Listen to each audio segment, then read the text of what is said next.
Make it go away.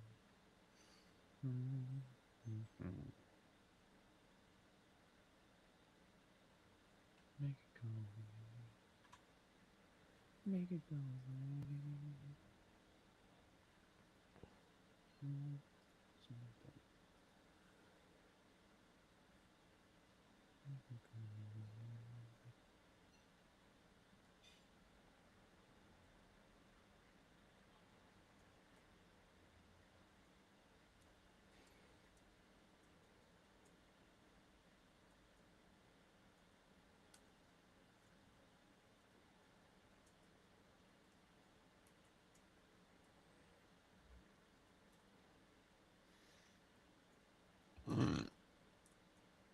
What do you think? Like, you think honey badgers feel the bee stings, and it's just like whatever. The honey's Maybe. the honey is better. It doesn't really hurt that bad, you know. And they might. I'm not really sure. I got two videos. You can take a pick. I This would one. just think that insects can evolve faster than mammals. Oh, absolutely. So I would think that the bees would evolve to be able to get through the honey badger. You know what was funny? You know what was funny? When a bunch of honkies said, "Hey, these bees that caused an animal like the honey badger to Uh, evolve so it could still eat honey, we should take these bees and breed them with these European bees." the European honeybee. Yeah, remember Mm. when they did that? That's not the African bee, is it? Yeah, that's how killer bees came. Oh no shit. Yeah, they just bred these African bees that are extremely aggressive that honey Mm-hmm. badgers have to exist just to get the honey from them. Yep. And they took the European bees because bees are so temperamental. Mm. So they thought that they could make them more rugged, but they thought that they would get the best traits, But they got the worst. the human traits, not the survival traits, Yep. not the dominant survival traits. Mm-hmm. They thought they would get the ruggedness and The passiveness. the hubris of humanity Yeah, and is our now biggest downfall. created an entirely new species of bee Mm.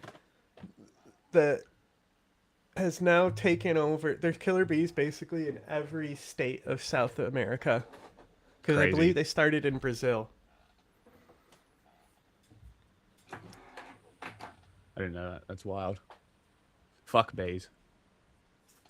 Wow. Bee, No, actually, I rescind that. Fuck wasps. Bees are friends. I still feel bad because I had a bee land on my hand while I was riding. I was stopped at the lights, and the light went green. I'm like, fuck, man, you're still on my glove. So I tried to like get him to fly away, and he didn't fly away. did you see the fucking stowaway turkey? No. So I kind of feel a little bad because I feel like he was probably kind of tired because it was like right in the middle of the road. I should have. Bro, these are bees. They kill themselves at like first moment's notice, oftentimes for no reason. I still feel bad. Poor little guy. Hope he got away. I sent you two videos. I typed in stowaway turkey and it's giving me the fucking country. That's Bird. funny. Make it go away. Make it go away. New powers call forth, from the barrel of muskets to flowers of fire in the sky. Even the quiet words on newly printed pages hold great changes within. The world, once so vast and mysterious, has grown smaller and more familiar. Yet, there are always questions to be answered, faiths to be tested, and national identities to be formed. Poundmaker, you bear the fate of the Kree without complaint. None doubt the skill of your warriors. I'm trying but to they find rely this upon video, your and all I'm wisdom. getting is a Striking video your on a enemies turkey does no attacking good a UPS driver. cannot I protect didn't your write own. anything like that, Google. As the world changes in unexpected ways, your alliances will bind you to a lasting future. Those who stand alone, die alone.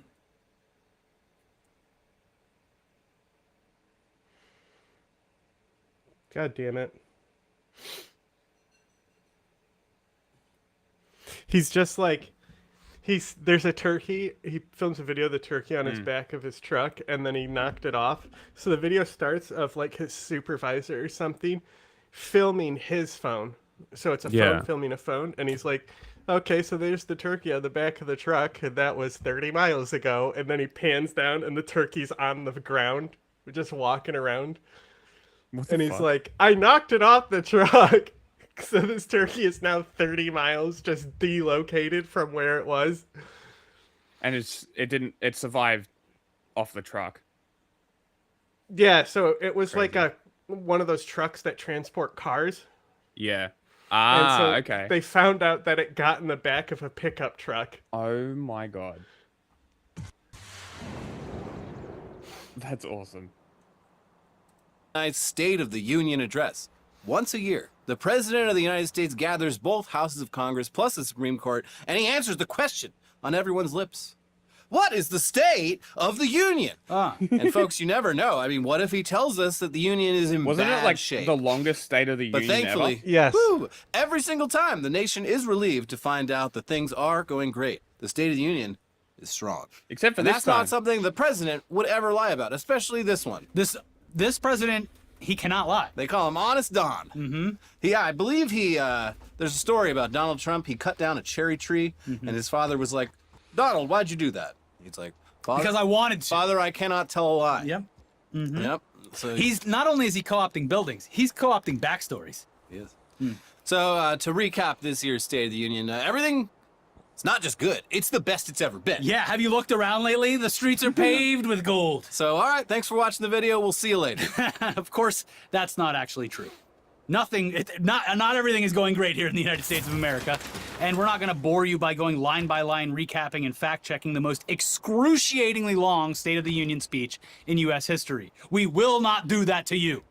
And this speech was, for the most part, just a supercut of the same shit that he's been saying at all of his No public appearances way. for the last several months. Yeah.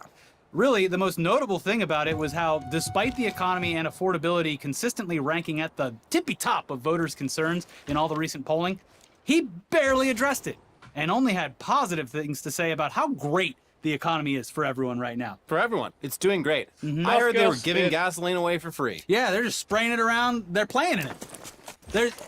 That's another one where he keeps like topping himself. Where like he's now gotten it down. He's like, I was in Kansas the other day and gasoline was $1.25, and people are like, woo! And it's like, once again, this is all publicly available data. Yeah. You can look it up. Gas is nowhere near that price anywhere in the country. We're gonna start paying you for gas soon. I mean, he would say that. He would find out some way to say that now that we're like unleashing the power He'd of say- America's drilling and oil production, that every American patriot is gonna get a rebate check. Yeah, we charge you if you drive an electric. Well, 'Cause you better be using gas. I mean, I know I am. Everyone watching, I'm sure you are too. You are now getting paid for your prescription drugs, right? Yeah. The more prescriptions that you're on. You just got invaded, right? No. You're not at war? No. They were looking like it, but never did. Oh, I thought they ended up declaring. No. She backed off. I think she deleted all her fucking archers. Oh, I thought it ended with her declaring the war. No. Okay. And the more you get paid. You're gonna want to get on as many prescriptions. You as got to be as unhealthy as. That's why RFK is doing so much work for health in the country, is because we're going to go broke paying all these unhealthy people for You being don't even unhealthy. have to take the pills. You can just flush them down the toilet. Let the waste management companies deal with it. Yeah, that's your money now. Those pills are for the fish now. Yeah. Well, so to make things very succinct, things are not great, despite what Trump says. No, but yeah, other than that, some highlights included Trump claiming that he had lifted 2.4 million people off of food stamps. And in 1 year, we have lifted. Is that just how many people got taken off it? 2.4 million Americans, a record off of food stamps. when in reality, it's just the number of people that Republicans kicked off SNAP benefits with their big, Amazing. beautiful bill. Job well done. Yeah, we've solved poverty by making everyone starve. He's really learning from China, huh? He really is.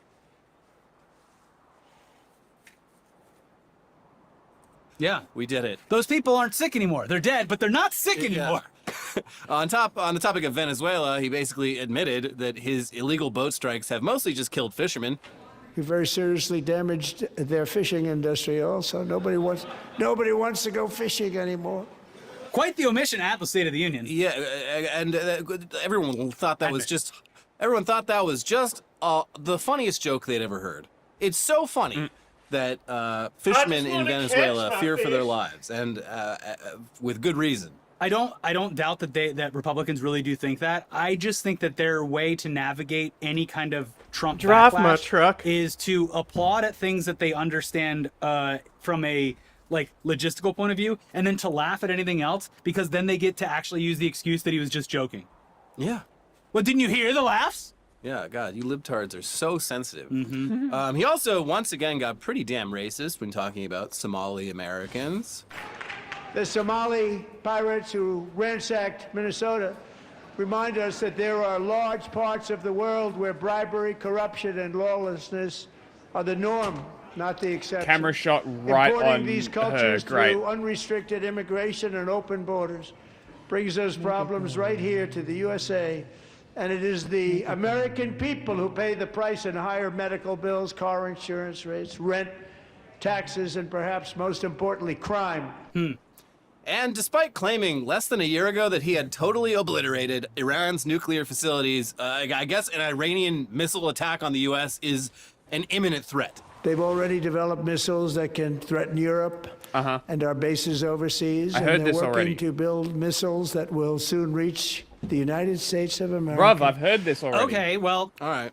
Get a new other line. than that, there was some heckling from Democrats, including Congressman Al Green, who got kicked out for holding a banner that said, "Black people aren't apes," apparently in reference to that racist AI slop that Trump recently posted. And Trump basically labeled all elected Democrats as enemies of the state, which Epic. isn't new, but it was still kind of wild for a State of the Union address. And State of for the the fact that Union. every Republican gave that, quote, a standing ovation. These people are crazy. I'm telling you, they're crazy.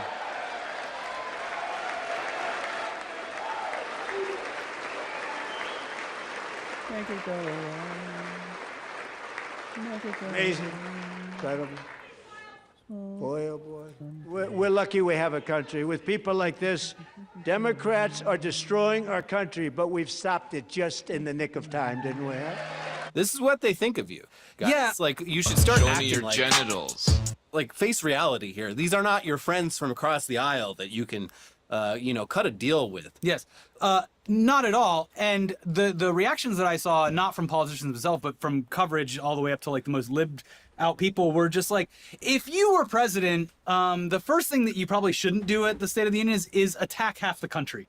Yeah. The whole union thing, Yeah. kind of missing the point with this. Well, like he first 5 minutes of this was like America's doing great, and then it was 2 hours of just like, this is how much America fucking sucks, and I hate it. but it's not my fault. Yeah. Yeah. So, Anyways, yeah, It's that true, was the that State do of the be how Union. it be. No huge surprises there. The only thing that Trump had a perfect thing there with the male hockey team, because that was his big winning moment, as everyone said. It's Yeah. just because he gets to steal a little bit of the glory from them. Yeah, he's stealing hockey valor. Yes, And much like leaving, Ash Patel. leaving his stink all over them. He did more than leave his stink. They all kind of stink because they all did have McDonald's. They were stinky. filmed eating their McDonald's dinners, and then apparently they'd released some AI slop video that had hockey players saying and doing things that they didn't say. Yeah, talking shit on Canada when like a lot of these guys Are Canadian. well, they're American, but they Yeah. play in Canada, and the teams that they play for are really going through it up there. Yeah. They're not happy about No. their MAGA chud hockey stars. But let's move on now to something a bit more fun. Probably no one on Earth has had as big a fall from grace in the general public's eyes as Elon Musk. I mean, just 1 decade ago, he was widely seen as a world historic genius who was single-handedly turning science fiction into reality. And today, he's one of the most despised people in the world. His reputation was already unraveling with each new unfulfilled grandiose promise, but once he decided to get into politics and fully revealed himself to be a complete fucking idiot and also a fascist, his public standing absolutely cratered and shows no signs of recovery.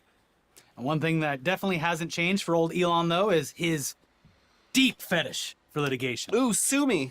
The man loves being in a courtroom. It is his dungeon. Yeah. And luckily for him, he gets sued a lot. His latest lawsuit has to do with various bogus statements that he made about Twitter while he was in the process of purchasing the company, which several former Twitter shareholders believe was illegal stock price manipulation. All those times he made claims without any actual insider knowledge about bot activity on Twitter, the price went down. And before that, he also failed to properly disclose that he was buying up a huge stake in Twitter. Yeah, there's rules about these things, and There are rules. Will they be enforced? I guess, well, so far, no, but time will tell. yeah, it turns out like financial law, and this isn't just this administration. I mean, we had a nice little period there under Lena Khan, but for the most part, like if you're rich, you True. can kind of just do whatever you want, and they'll be like, hey, don't do it again. Yeah, because the whole thing with laws is that you have to have someone that wants to enforce them. Yeah, laws are for the poors. Anyway, that's all stuff that we covered back when it first happened over 3 years ago, but it's finally made its way to court, and finding a jury that is impartial about Elon Musk is proving to be very difficult. It's reminiscent of when Martin Shkreli went on trial. Yeah, I know who that guy is, and he fucking Yeah. sucks. Boo.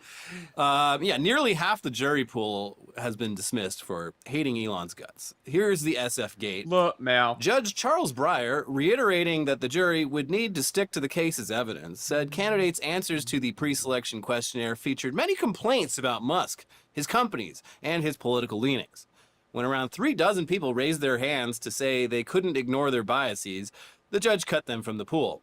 Epic. Others were then questioned, making it obvious that some hatred for Musk had made it through the first cut. I mean, we won't have anyone left. I'm sorry.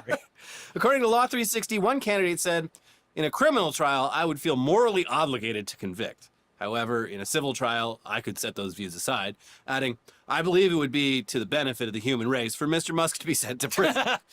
I don't believe the loss of several hundreds of millions of dollars in civil trial will even be a drop in the bucket to his wealth, he reportedly said. So it doesn't really matter. He asked the judge if they were going to wheel out the guillotine or not, and he's like, all right, well, I guess if we're not going Yeah. to use that. Are we going to execute this guy? Because if not, who cares? Yeah, who gives a shit?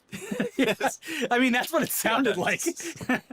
Continues, the outlet noted that he did not make it onto the jury, and neither did a woman who said Musk has, quote, no moral compass, and used his wealth to buy votes, which also seems to be becoming more and more true as we move Yeah.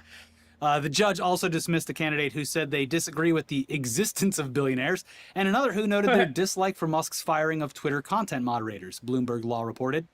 Musk's attorney, Stephen Broom, made a case in the courtroom for kicking more candidates out of the jury pool based on how they'd responded in the questionnaire, the outlets reported. I fear what's happening here is that we have so many people in the veneer who hate him so much that we've become desensitized to how improper it would be to have somebody like this on the panel, Broom reportedly said, noting that another defendant would garner more automatic dismissals. Putting it Okay, mildly, Mr. Pushy Breyer Pop. reportedly said that as a public figure, Musk will excite views, strong views. The question is whether or not jurors can set them aside. Yeah, it's listen, it's highly likely every potential juror thinks this guy sucks ass. Listen, Judge. You just gotta find a dozen of them who can, I guess, set that aside for what should hopefully be a brief trial. I am not going to say anything that should be written down as legal, but if that many people in the world fucking hate you to the point where you can't find a local jury pool, then maybe you should fucking be fined or be doing some time for some, like, what have you done to cause that All right, reaction? libs. Yeah. Yeah, I mean, and it's also why is, I got a quick fix for the people that hate the billionaires. Oh, we don't just like you, we jail. just tax them enough to get them just under that number.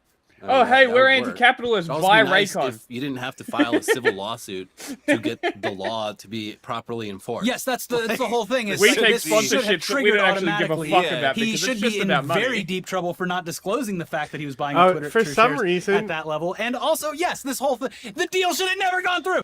You said Raycon, Mm. and I was thinking Raytheon in my That's head. funny.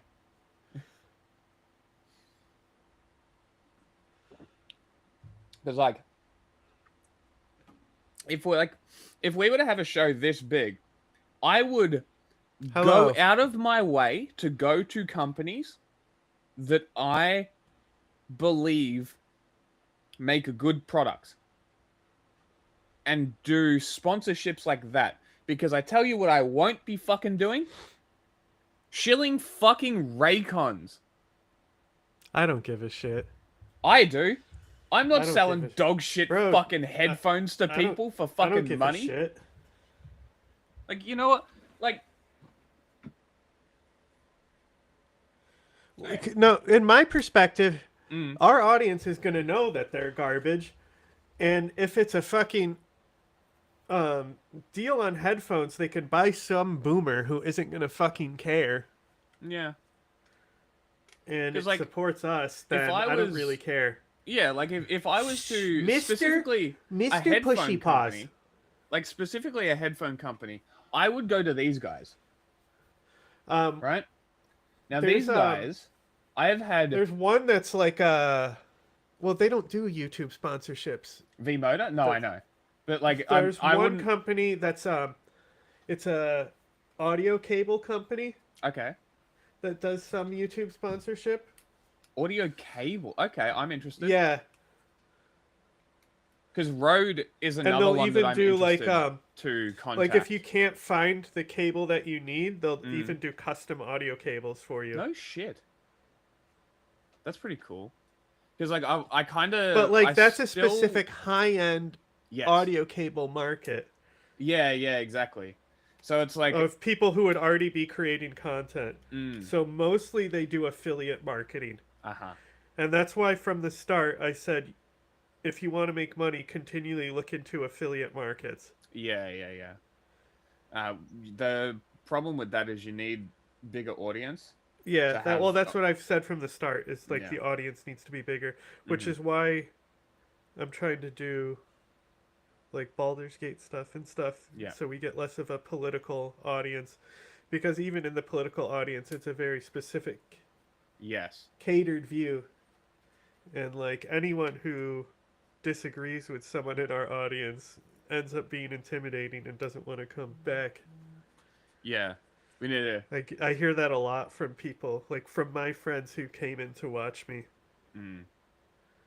We'll have to have a talk to the guys. I've already done it. I did it like a year ago. But yeah, like this company specifically, I've had these guys headphones for fucking years, like decades, like over probably decades. And it's like at also this like point. people who I'm trying to get with work with us too. Mm, Like that one girl who's gonna do news stuff. yeah.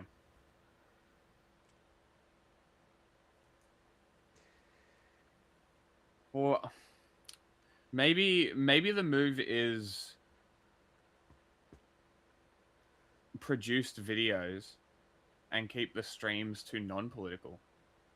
Drop the streams down to maybe 2 and use one of those days to do articles, scripted Well, videos, shit like that. If the Baldur's Gate project comes together, that's gonna take one day, and then Mondays is gonna be always be the movie day, Mhm. which would leave just Wednesday for news and politics. Yeah. Like you can still do it on Monday, but normally we do less serious stuff. Well, I would Already. think that the game stream would be a Monday thing, and then we finish it with the movie. No, because Baldur's Gate needs a full stream session. It's Okay. it's worse than Civ when it comes to Game length. yeah. So there's specific things, and also that like the entire because like I'm setting it up in a way to like maximize how exciting the game is. Okay. Right. So there's a specific degree of tediousness. Sure. And so I minimized the tediousness, but it's also like I balanced it with making the game extremely harder. Okay? So like Hello. like like if those you're a fighter, there's a specific build in the game, like I think it's fighter champion. You literally don't have abilities. All Okay. you do is run and swing sword, That's hilarious. right? I hit And like, thing. but you can do so. It's D&D, so you normally only have one action per turn. Mm-hmm. The the fighter, every long rest they can um do action surge to get an extra action, Okay. but then there's things that make it so their attacks only use half an action point. So pretty early on, you can do 4 attacks. But the thing is, even if we have a fighter, the fighter, in the way that we have it set up, just running in and swinging, is going to miss most of those strikes because there's no CC on the target. Okay. So, like, the fighters can also use bows, and they can throw objects. So, like, there's things like bottles full of grease that make the ground slippery, but then you can also ignite that grease to do an explosion attack. So you can knock them Yeah. down and then hit it with fire right after you knock them down. And so, like, so we'll do like the main thing that a fighter would want to be doing would be throwing clay pots of water on the Okay. ground. So, like, because what you're standing in matters. So if the ground Okay. is wet, you have 50% fire resistance, and you cannot take burning damage, which is a DPS tick or DOT talk damage. It would be DPT actually, damage per turn. Okay. Tick. But you could still take fire damage, and if you hit fire, normally the water will evaporate. But the wet status makes you take double damage from lightning, double damage from cold, and you have the ability to be frozen. So, like, with Okay. freezing effects, you need to either have the target wet or already have them chilled from another ice spell. So you need to hit them twice with ice. So instead, if the fighter has a water bottle and throws water on the ground while they're closing the distance, instead of doing a dash to close the distance sooner, then the other members of the party are going to be able to use that water to get control effects. And if they're prone on the ground, all those attacks from the fighters are going to hit. Okay. So, but I really only use the fighter without abilities as like just so I'm not like when I'm playing by myself, you know? Like I'll use them as one of my extras Yeah. Okay. just because I don't want to think that much per turn. But when you're just doing one character, you have a lot to think about Yeah. and process. Have you got Attack on Titan top? No. No. They're saying the attack top. They're talking about the guy in the video. Oh, the guy. Yeah. I see. It is a cool shirt. He does have a good variety of shirts, I will say. I don't know. I think they only have a few shirts. It makes me feel less poor about how few shirts I have. Most of my shirts are just cheap, shitty, basic tees. I need to get rid of all my fucking clothes.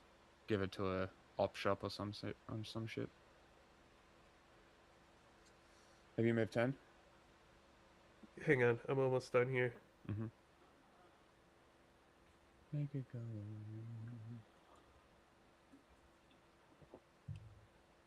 Make it go away.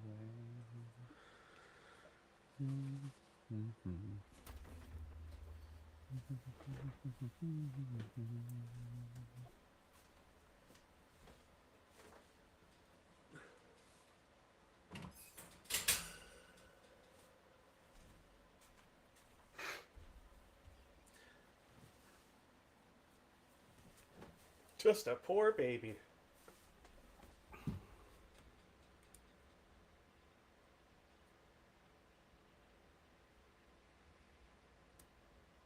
Whoops, that's not the right one.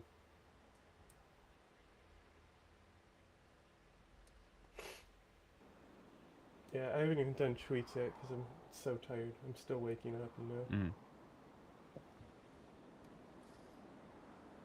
Oh, good. Oof. I'm like lightheaded because I was so focused on a task. Yeah. Yeah, Everything's, like, brighter thinking if his now. lawyer's smart, he's Oh, gonna be also, like, my okay, Elon, screen we're is not calling you as a witness. Brightness. It's brightness. No, is we're all not the even way gonna up. show them a picture of your face because that's gonna make him mad. Listen, Judge, we got to get this guy some K if he's going to take the stand because he's very stressed out. He's gonna try selling jokes. All right, this is more about Elon Musk now, Mm-hmm. and less about the State of the Union. I just wanted Yeah. to see the State of the Union stuff. I'll go to what you sent me next.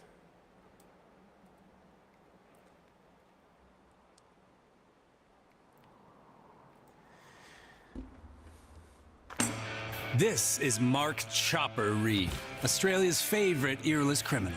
Freelance extortionist with anywhere from 0 to 19 kills, depending on who you ask. Armed robber, musician, and beloved children's author.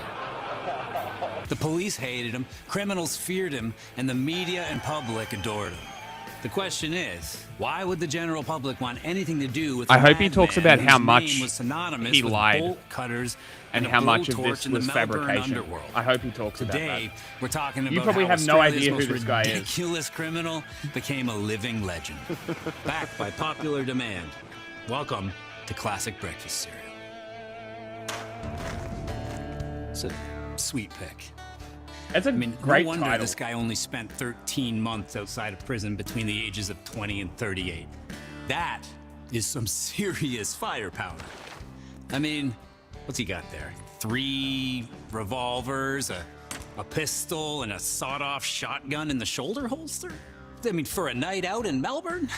Like, I know Melbourne was a mess back in the 70s and 80s, but he looks like a... Hang on. There's a few things I don't like here. First of all, it's giving me the "you are a manager." Oh, are you on the Get that 5th Gen Live Yeah, account? yeah, get that shit out of there. Now I'm back. This is Mark Chopper Reed, Australia's favorite earless criminal. Freelance extortionist with anywhere Pause it from for a second. 0 to 19 kills. So, this guy stayed in a prison called, I think it was called Wentworth. No, that's a show. It's something like that. Give me a second. Carlton, no. Codsworth. Prison.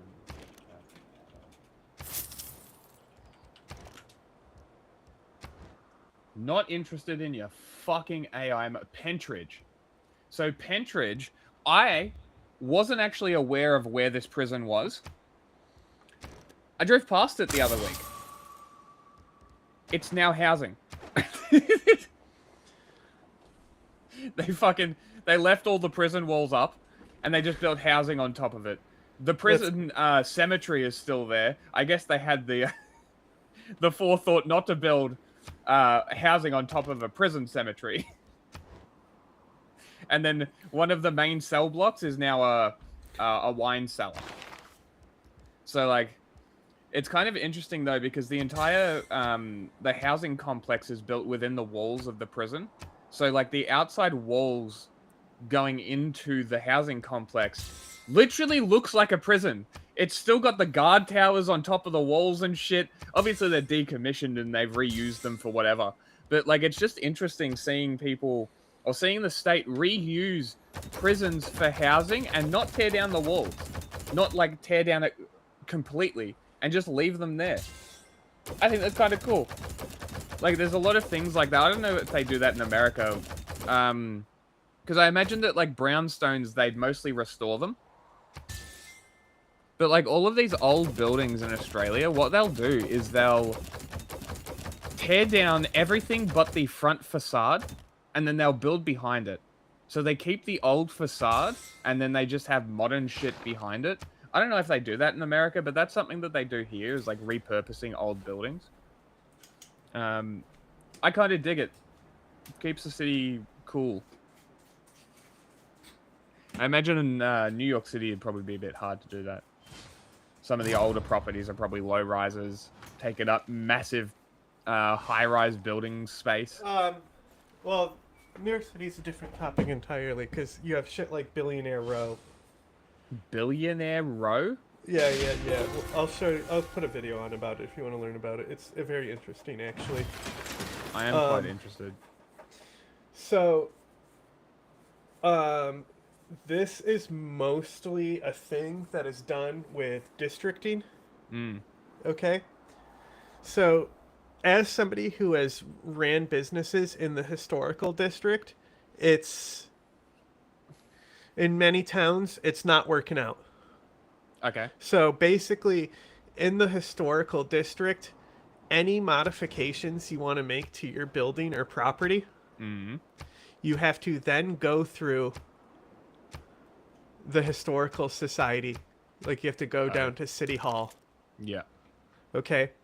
Now, the issue is a lot of these properties are just bought by these real scumbag landlords that are just renting to, like, junkies and stuff. Yeah. So, when you have the people above you constantly flooding their bathtub with their children, that it's now doing water damage on your ceiling, and that ceiling is an antique metal ceiling, you can't just fix the water damage now. You have to then bother the landlord to get into a prolonged thing with the city in order for anything to happen. How often do you think shit happens? Never. Exactly. That's the fucking issue. So, that's the answer. Is it's districting. There's historical districts, and in those ones, the old buildings have to, like, Be preserved. yeah. Because all the But it ends up just being a dead end part of the city because there's no commerce. Yeah. And the only people who are renting property there are people that maybe not be very respectful to the property or themselves or others. Yeah, yeah.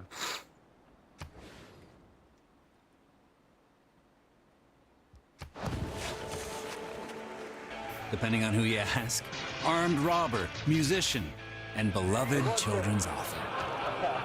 The police hated him, criminals feared him, and the media and public adored him. The question is, why would the general public want anything to do with a madman whose name was synonymous with bolt cutters and a blowtorch in the Melbourne underworld? Today, we're talking about how Australia's most ridiculous criminal became a living legend, backed by popular demand.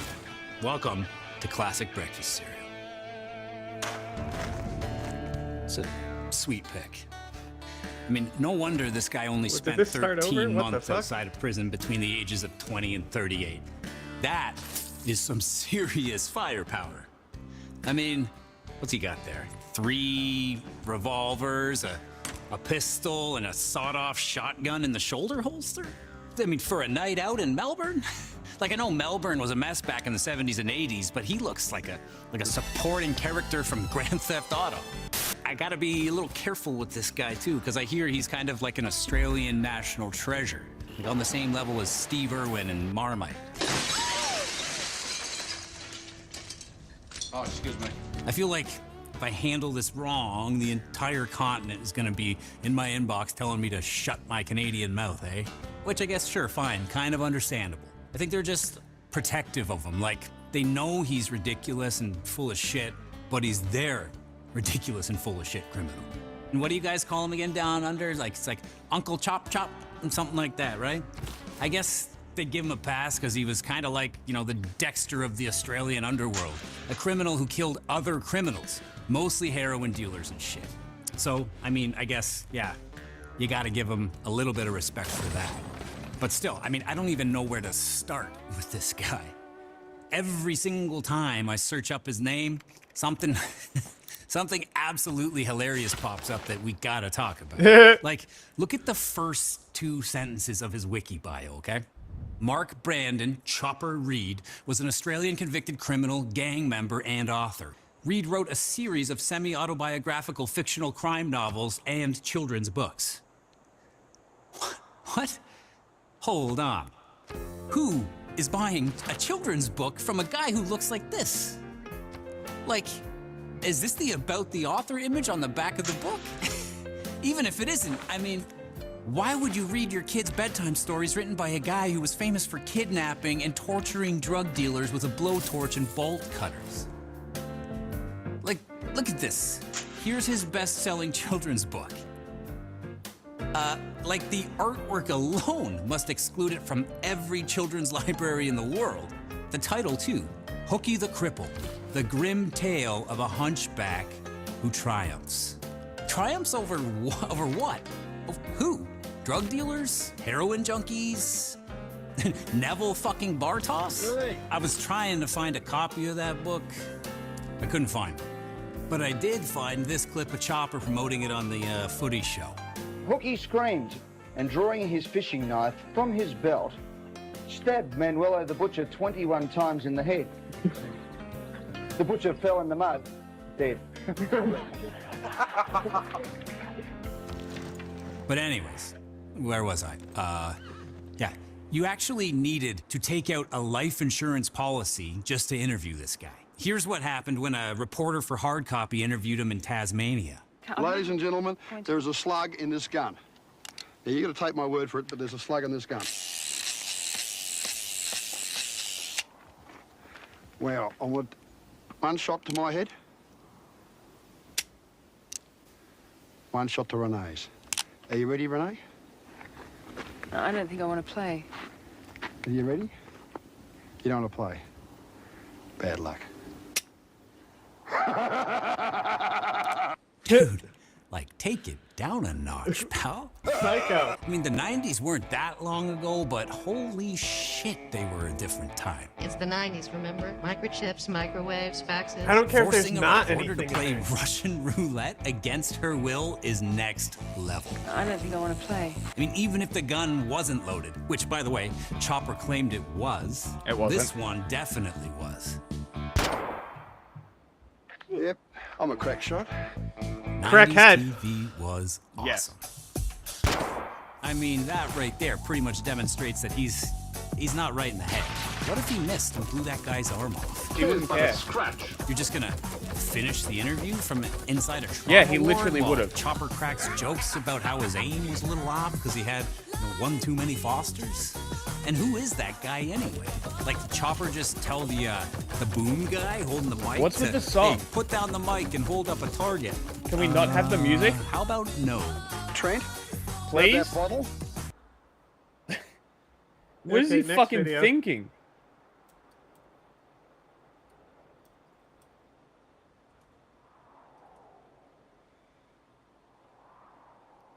Unreal. It's strange that no one talked about a massive data leak that Fucking happened earlier this year. It was nicknamed psycho cunt. White Leaks, and it was about a white supremacist dating There's a site whole called movie about it. whitedate.net. We should The put that site on was the list. also called the Tinder for Nazis. An anonymous anarchist researcher named Martha Root managed to break into not just White Date, but also its sister platforms, White Child, which focused Cringe. on family and ancestry, and White Deal, a networking site for white professionals. By the end of it, she had pulled more than 100 gigabytes of data, including info from over 8,000 user accounts. The leak exposed personal details and made it obvious just how sloppy and insecure these far-right platforms really were. WhiteDate.net had been around since 2017 and was run by a German woman using the alias Liv Heide connected to the name Christian H. The site marketed itself as a place for Europeans seeking tribal love, which was about as subtle as you'd expect. It openly catered to white nationalists, neo-Nazis, and alt-right users, pushing ideas about racial purity, strict gender roles, great replacement theory, all that good stuff. Root spent months inside the platforms watching how people interacted to map out the user base. At one point, she even used AI chatbots to talk to male users. Some of them apparently got emotionally attached, not realizing they were talking to software. The whole thing ended in a very spectacular, very chaotic way in December 2025 at the Chaos Communication Congress in Hamburg, where Root showed up dressed as the Pink Power Ranger, revealed what Amazing. she'd found, and then deleted the sites, backups, and email accounts live on stage.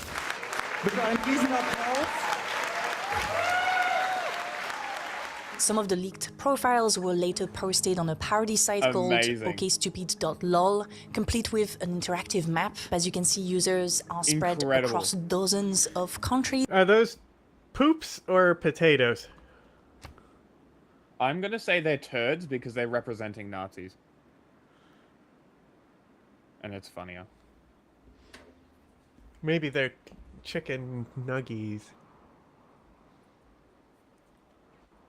These private messages and emails weren't released mainly to avoid causing unnecessary harm, but even without them, the leak gave a pretty clear look at the type of people who engage in those communities.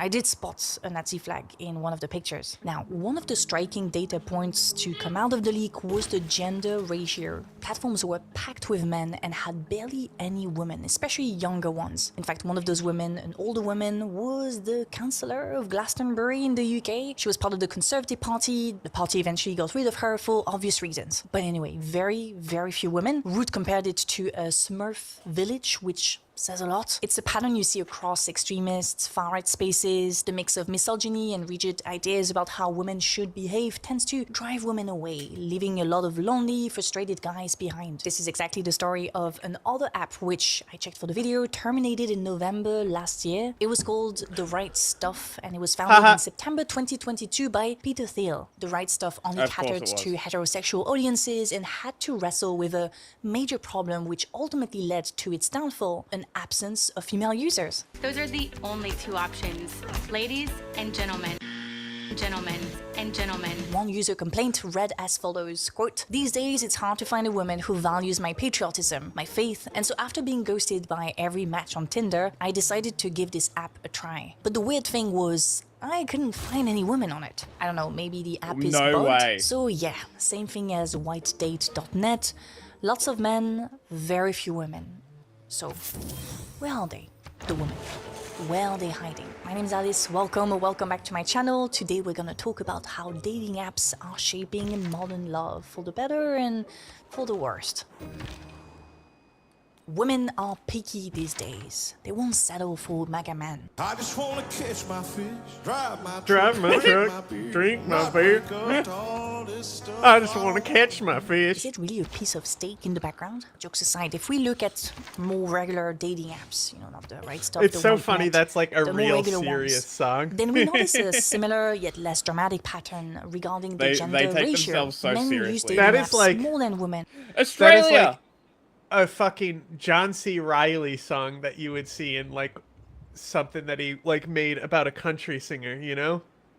Like Fuck how he off, did the John Walk Hard Clayton. movie. Like you do that, but for country, that would be the hit song in that movie that that they wrote. You know what I mean? Yeah.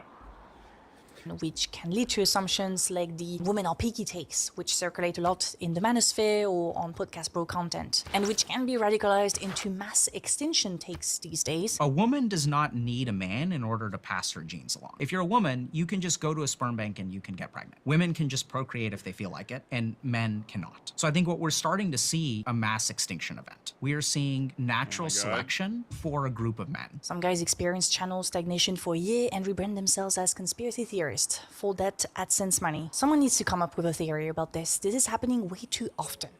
Anyway, the way we talk about relationships now is heavily influenced by our use of dating apps. And those things aren't neutral. They are technologies shaped to maximize profit while giving you a decent enough experience that you're willing to stay and suffer a little bit longer. I refer to them as technologies because I don't think they create the problems we experience in dating. Rather, they magnify, they filter, or they reshape those problems in the internet age. It's fair to say that those technologies are super powerful now. They work with AI and algorithms, but they are far from being new. Dating services have existed Alice, for a hell of a time. And those by are the hell of a same time, I thing. mean the goddamn French Revolution. You remember the guillotine, the end of nobles' privileges, the liberalization of society, all that good stuff. People were ready I wouldn't to put your have head fun there, and Alice. fuck around, quite Watch literally. out! I'm not joking. Less than 2 years after the revolution, just before divorce was made legal, the first dating newsletter was launched. Its name was wild. It was called Hymen. The Hymen's newsletter, Hymen! secretly delivered to your door every month. What a name for the ancestor of Tinder. So yeah, the newsletter was released monthly. Men were asked to pay 4 francs, the currency we had in France before the euro, and only 2 francs for women. So a Menzies tax 100%. Is that what started the men's right movement? Anyway, only a very small percentage of people used those matrimonial services, and they kept it as These dudes must be so triggered by the concept of ladies' night. You know what I mean? 100%. What do you mean women Ladies' get in night. for free? Well, it's That's like, not fair. but that's the thing is like, you Women want to at go the on club. ladies' night. Attract guys to the club who spend money. Yeah. That's what you want. That's the traditional gender role. So Stop I haven't, crying. I honestly, I haven't, like, I used to drink a lot, but I'm curious if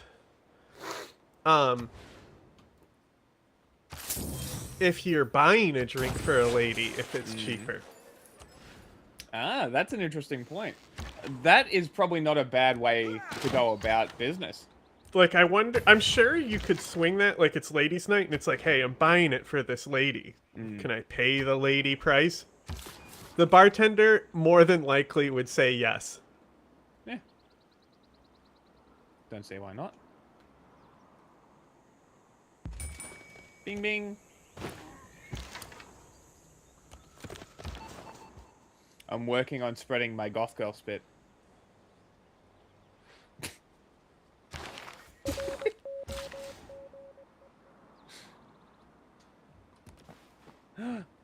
I just remembered what one of my sound bites were. You're an inanimate fucking object. I'm gonna have to find that one. Private as possible. No name, no picture. This was deeply shameful. Buying the newsletter was shameful too. As you can see at the bottom of the issue of Hyman, it's written that subscribers receive the papers in a closed envelope. We're so far away from the Hyman days today. Even the mayor of New York publicly shared that he met his wife on Hinge, and yet it would be wrong to think that I watched this movie yesterday. Mm-hmm. Now, it's one of those movies that if you didn't have the context for, you would be like, wow, this is fucking awful. Okay. So, you remember the original War of the Worlds radio play? How people thought it was real? From HG... Was it H.G. Wells?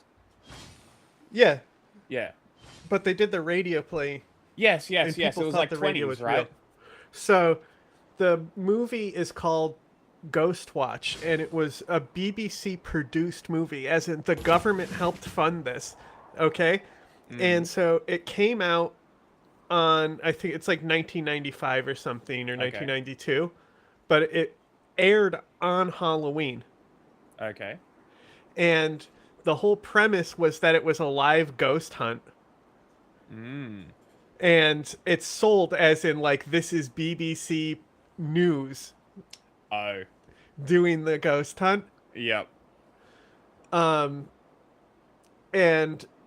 like they do a lot of different scares, but it's mostly like people calling in, like paranormal events are suddenly taking place all across the country. Okay.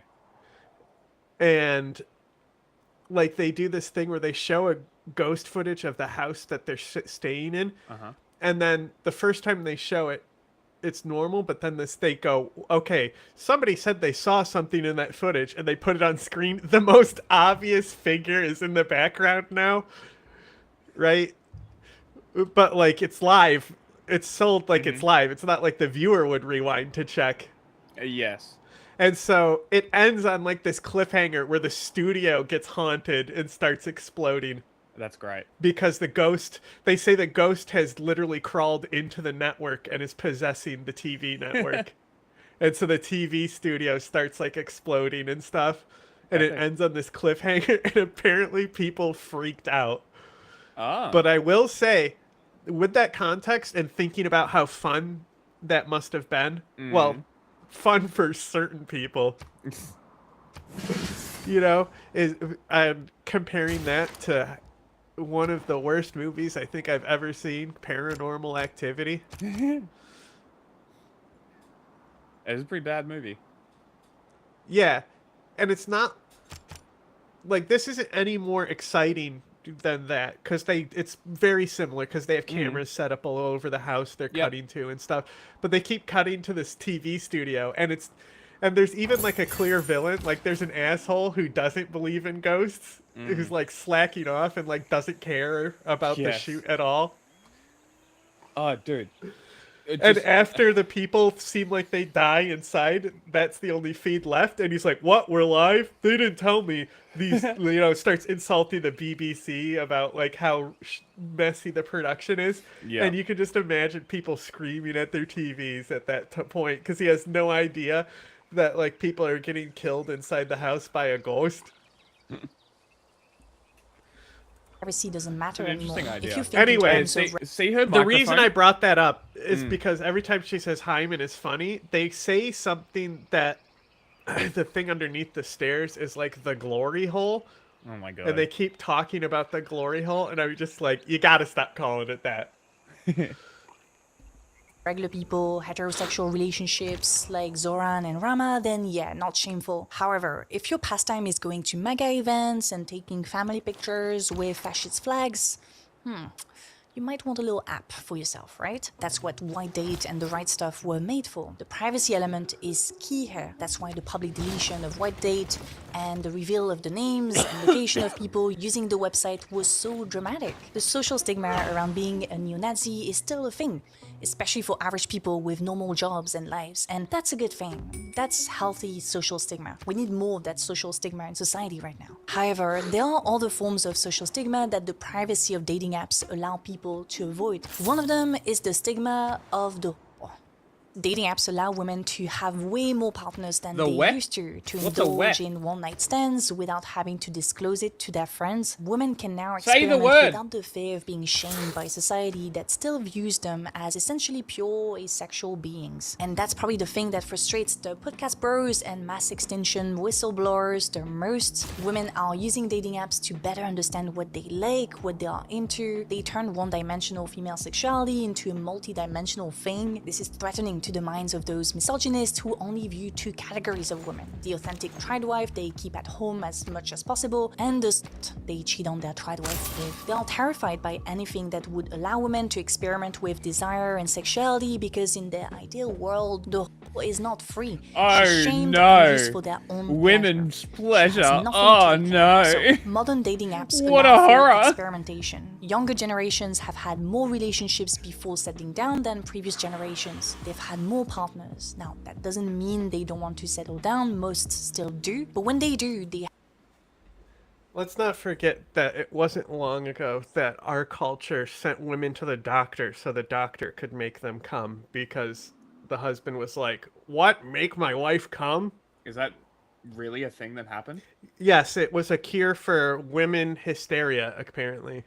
Ah. You know, so a disease about how women be crazy. Okay, so what you're telling me is that instead of being a human being, they would rather own the woman and be like, "Oh, you're broken. I can't fix it. Go to the doctor." Skill issue. Yeah, do better. Hey, Uluru. Why does bitch expand so far over? I should take her fucking cities. Fucking put your shit right so- near me. You know how they say things like prostitutes used to serve on councils in Greece and stuff? Not exactly accurate. It would be more of somebody who represented them, or as Okay. in employed them type of thing. But prostitutes used to have a very significant role in society, because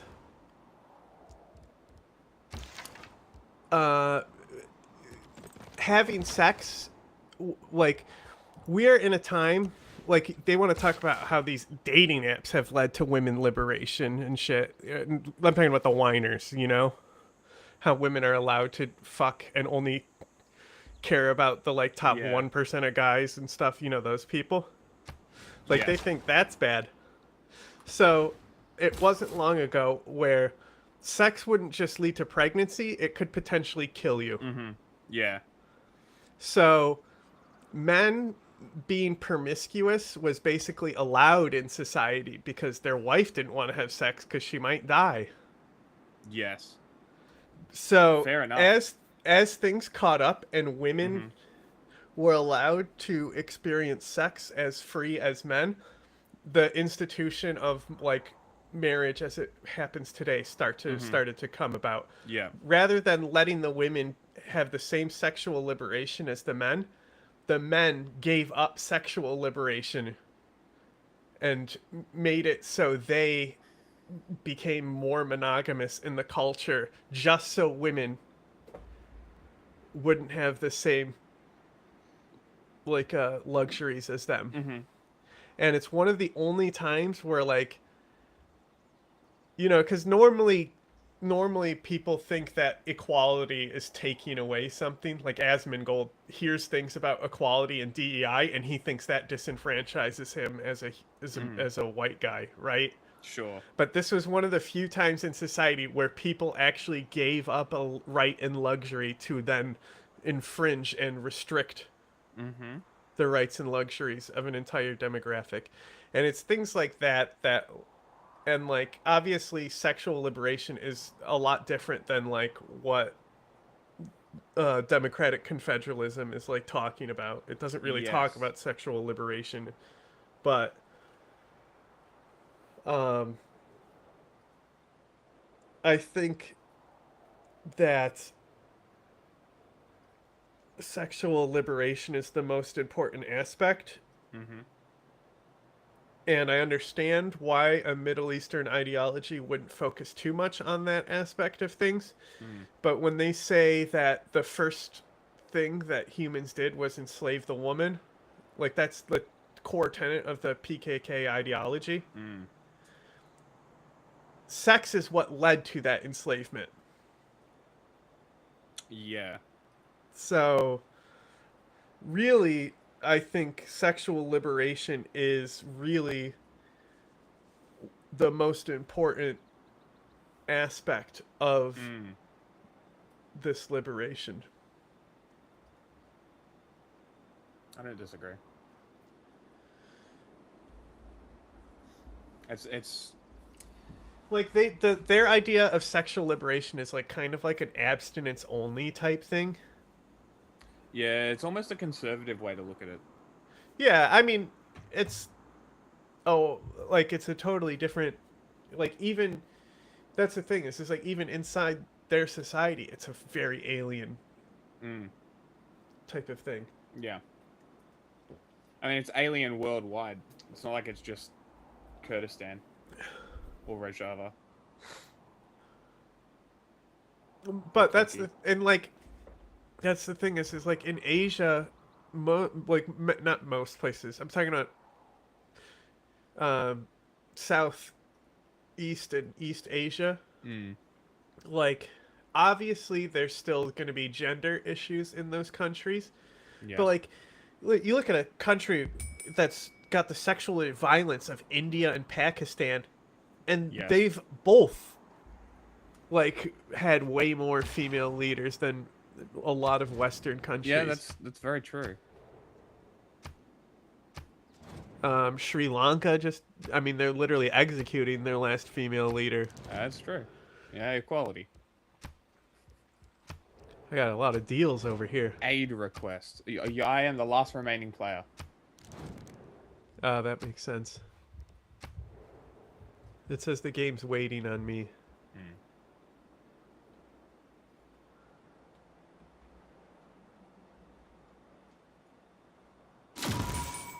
There we go. You back? No, now it's giving me I'm the last player. Okay. You're gonna have to quit and go back. Load the Oh, last turn or whatever. Sure, if you want me to load the autosave, I'll do that. Yeah, might as well. Have all that accumulated experience, which has taught them what they really like, Anyway. what they don't like. The women. You hear about these same types of idiot chuds going like it's funny like when it's on like 90 Day Fiance Yeah. where they're like this woman doesn't mind me, and they're in the Philippines. Yeah. It's like the Mayo guy. Yep. The Piece of fucking- shit. the Piece of fucking shit. Mayo You ever guy. have you seen any of like how awful that dude is? Yeah, I watched all of the H3 things. Oh, okay. That's probably where I've also obviously Cinnamon Toast Ken. Yes, okay. I'll watch him to do the reality show catch up drama. Such a gay. Well, I don't care about those shows. I but, just like, want the drama. People taking the cuts of it is Yeah. very funny. Like there's another guy, Gunner TV, and he found this show that's called Tool Academy, and it's about guys who are enrolled in the Tool Academy by their girlfriends. And like the first thing they do is put the guys in a situation where they'll cheat, Oh and my then God. it's revealed that it's a fucking show about them being tools, and they immediately have to face their like infidelity against their partner and stuff. That's awesome. And it's still an elimination show too. That's But that's the fucking thing is at the end of it, it's like $10,000. It's literally like it's happens right before the recession too. So like the money that these people got didn't Worthless. fucking matter. But it was a significant amount at the time. Like Yeah. $10,000 in 2007 and 2006 is a lot of pretty money. good, especially when you're like not married yet. Mm-hmm. Some of the people even are like, there has been things where they are married, but it's mostly not that. Drama. But it's one of those shows where I would not watch it on its own. I do not care. Yeah. But he watches it on his stream, but like I watch that stream cut into YouTube segments by an The steady editor. hum of machinery. Do you The acrid smell of smoke. do you tune Vision into shit clouded like by ash and Drag soot. Race? These are the signs No. of changing Don't give a fuck. times. No, my abusive The ex lure was really of into scientific it. and So cultural advancement is the engine Ruined it driving for your ya. realm forward. Now Yeah. your challenge is to maintain the delicate balance between earth and man, between peace and war. Poundmaker, you My, bear the fate of the Kree without my complaint. mum fucking loves it. None doubt the skill of your warriors. yeah, so like but I they know rely upon your wisdom. maybe Striking your a enemies decade does no ago good. I know some of Talking the about Cannot you, not protect to your you. people. homes. As the world So- changes in unexpected but since ways, then not really. your alliances will bind you to a Talking lasting about Drag future. Race. Those who stand alone die alone. She's like, what do I like? Oh yeah, I love that show.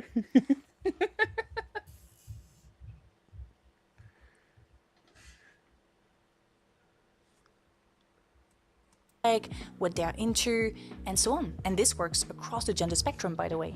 Everyone is gaining experience. Everyone is hearing about their friends' experiences and learning from them too. We're just so much more knowledgeable on those things. And I find it hard to look at this and think this is a bad thing. However, it's still important to acknowledge the inequalities in terms of who gets to experiment and who doesn't. It's impossible to theorize about modern love without taking into account the nature of dating apps. As we said earlier, these There's, things like, no aren't neutral. fucking The fact that trees dating apps have a gender imbalance is, I think, essential to understanding our dating cynicism. It's from this imbalance that the women are picky discourse emerges and is answered on the other side by a women aren't picky, men just need to step up. I used to strongly believe that actually men need to step up, and I still agree, to be honest. Not a day passes without me noticing a sexist comment, behavior, weaponized incompetence, boys club behavior, or whatnot. Like, a lot of men need to step up. And yet, that cannot be the end of the conversation. I don't want us to get stuck into reacting to misogynists, women's pickiness discourse. Step because up. that's I say exactly get what on they your want from knees. us. They want to get us stuck in that shitty gender war discourse and drag as many men as possible in their misery. It's pathetic, really, and it all ties back to the gender imbalance on dating app. At least that's my take. It's easier to blame women's pickiness Okay, I'm putting than groceries dating away. apps. It's easier to blame women than corporations. Am I right? No. So I made some calculations based on the You're data not right, Root Alice. released and came to the conclusion that the experience Watch out, of don't a put your guy head there! on white date You're is French! equivalent to living in a society where for out! every woman you have 6 men. I then calculated what it would be like on Tinder. It's around 3 men per woman. Hinge is 1.7 men per woman. Now I know Hey, it's hard that's a for good us to imagine ratio. what that actually feels like, but there is a place on Earth experiencing just that. That place is called China. But if you really want to drink decent soup, you have to come to China. It has 30 million extra men due to the one-child policy that ran from 1979 to 2015. It means that Institutionalized China is close misogyny. to the experience of being on Women Hinge hold in up terms half of the gender sky, but we imbalance. must kill 30 them all. million extra men sounds insane, but keep in mind that China is a big country. So I discovered this fact by coming across this documentary by the New York Times titled How to Find a Date in a Country with 30 Million Extra Men. It also appeared to me as Only the Lonely. It's really tapping into Here's our an idea, contemporary discourse don't. around male loneliness. Clickbait title has been turned on. Who am I to criticize? I do indulge in a little bit of clickbait every now and then. However, I do want to look at this documentary review because it's Unforgivable. actually very interesting. It takes the things we've been saying in the first part to a completely new level. So the documentary tells us the story of working class 27-year-old searching for a romantic partner despite the gender imbalance. Wu and other young men join a training program with a dating coach who teaches them how to interact with women, how to look good in pictures, and eventually ask them. I might have fucked up because you walked away when it was loading and I accidentally pressed next turn. It's all good. No, we're fine. Is it loading the turn for you or are you in the game? It says my turn. See, it doesn't say waiting for you on my screen, which is an issue. Well, my thing So- is turning, so it's the chances the turn is moving. Oh, so it says please wait then. It says your turn. At the bottom though. Yeah, it says please wait. them to go in public and talk to random women. God A of strategy Mercy that was is ravaged very by a popular natural in pickup disaster? artist Sure. circles, yet not efficient at all, When as it was comes I across ravaged by as a natural harassment for disaster? women and leads to chain rejections you. on the guy's end, which Was that can you? then lead to deeper Huh? resentment towards women. Was it you asking for a natural disaster aid? I don't know.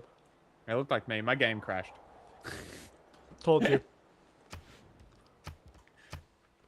Told you I fucked up.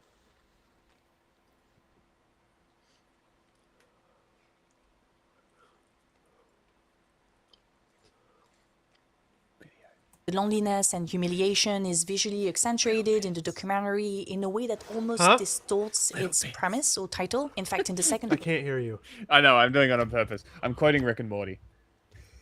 Little bits.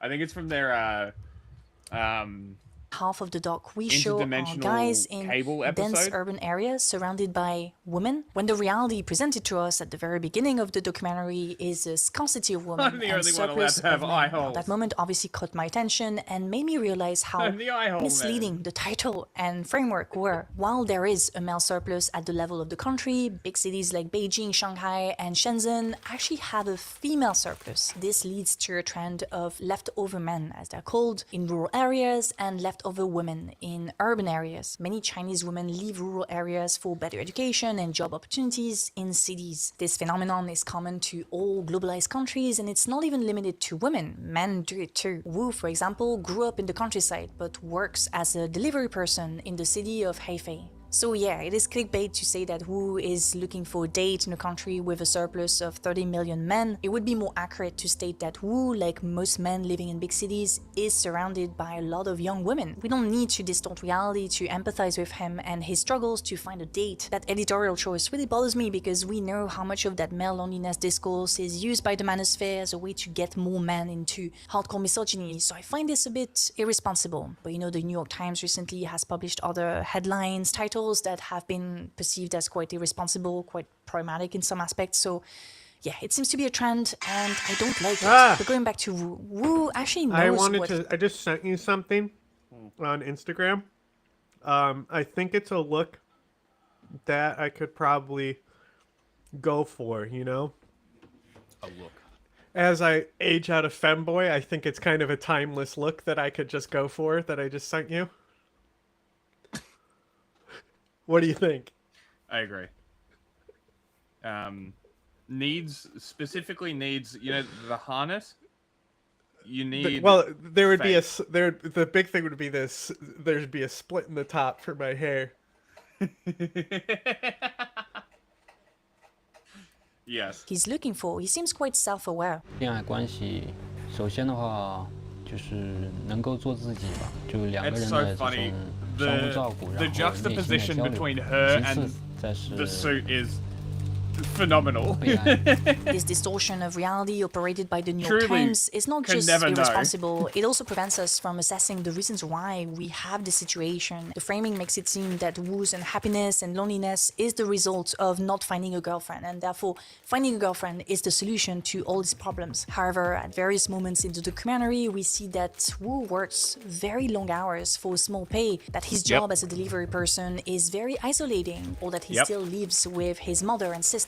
He says that his loneliness stretches back to his childhood lived in poverty with a father that wouldn't communicate much about feelings and emotions with him. His childhood is also marked by witnessing the abandonment of baby girls because of the one-child policy, which affected his generation very harshly. The abundance of women in the documentary make it difficult for us to think about the women that are missing or that were sent abroad. These are the stories that will never be told. It becomes more visible there in the countryside where the male surplus is strong. That's where Chinese men find themselves in a situation similar to that of young men on dating apps, and yet it's impossible for them to blame it on the women. Who comes from the countryside, who knows I bet they those sure realities, fucking do. says at some point in the documentary that, quote, he has to accept his reality. 没有一直就是在为工作苦恼，但是要结合现实。 The reality being that the government decided to sacrifice generations of women to save its economy, to ensure that China could, like most global powers, develop its middle class and reclaim its economic sovereignty after a century of Western imperialism. Hold on. The one-child policy. Ready. That is not Ready up. why the One China policy was implemented. The One China policy was implemented You're because saying the China? Chinese government. Jack? What? You keep saying one China policy. Sorry, It's one child. One child policy. So the one child policy was implemented because China predicted, with its anthropocentric worldview of completely reconstructing the country in the CCP's vision, expected the country's population CPC? to get to a point where they could no longer completely feed themselves. Reconstructing the country. So as a result, the Chinese government implemented birth restrictions to one child.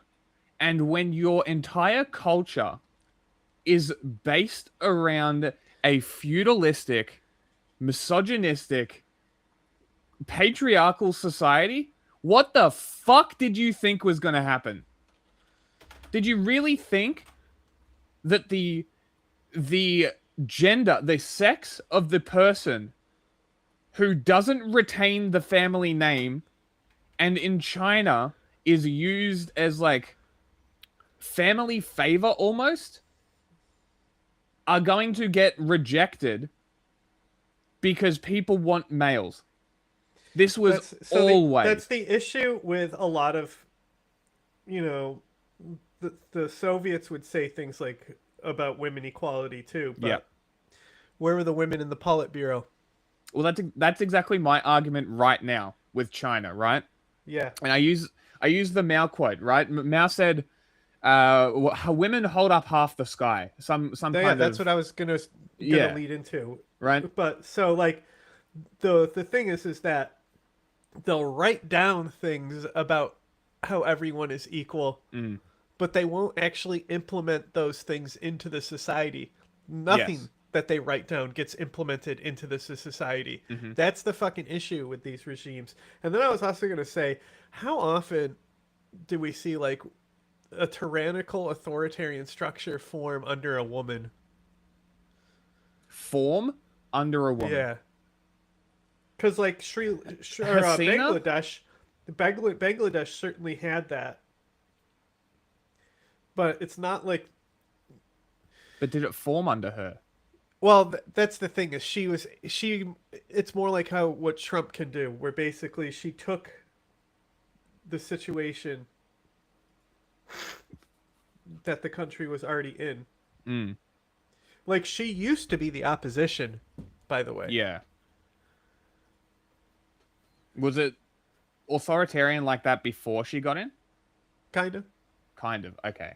So even then, that might not be. Well, an it's apt that comparison. policy where the people who fought in the military get cabinet positions. Mm-hmm. So it implemented. It's like a House of Lords in Britain, you know? Yeah. Get rid of it. Just like the Senate. Get rid of it. Get rid of And- this shit. Yeah, and it's like, because just going back to what you were saying before, like, this is my big criticism about Xi Jinping and people who continue to support the CCP under Xi Jinping. At least before Xi took over, there were women in politics. Currently, there are 0 women sitting in the National People's Congress. 0. The same National People's Congress that voted 100-0 for Xi to breach the Constitution and take a 3rd term. There has also not been a woman in the Central Party ever, if I recall correctly. Let me double check that. It could have been like 30 years since it happened, but I could be thinking of the Soviets, because the Soviets had a similar thing where, as you said, they said all this stuff about women's equality, but they were never in politics. They were never in the Central Committee. They never actually made policy decisions. They were always just faces to be used. When was the last time a woman served in the CCP Central Committee?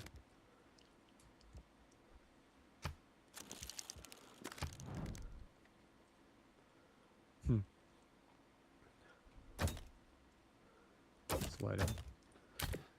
According to the AI, it was the 19th, which was in 2022. Central Committee. Is it the right thing? Is it? Am I thinking of the right thing? What's the central, know. like the Central Party power? Politburo. The Politburo. Okay.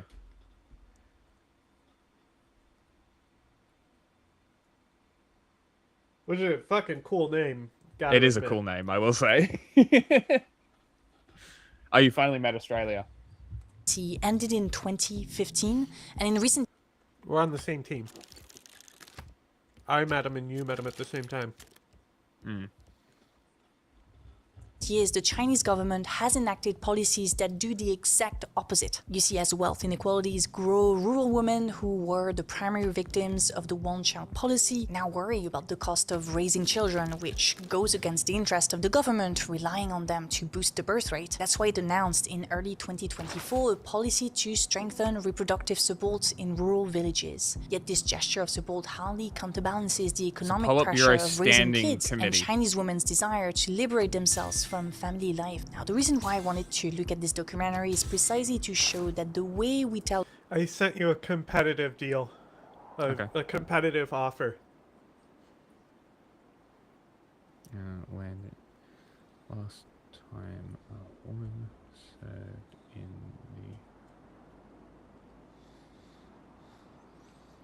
the... Okay, here we go.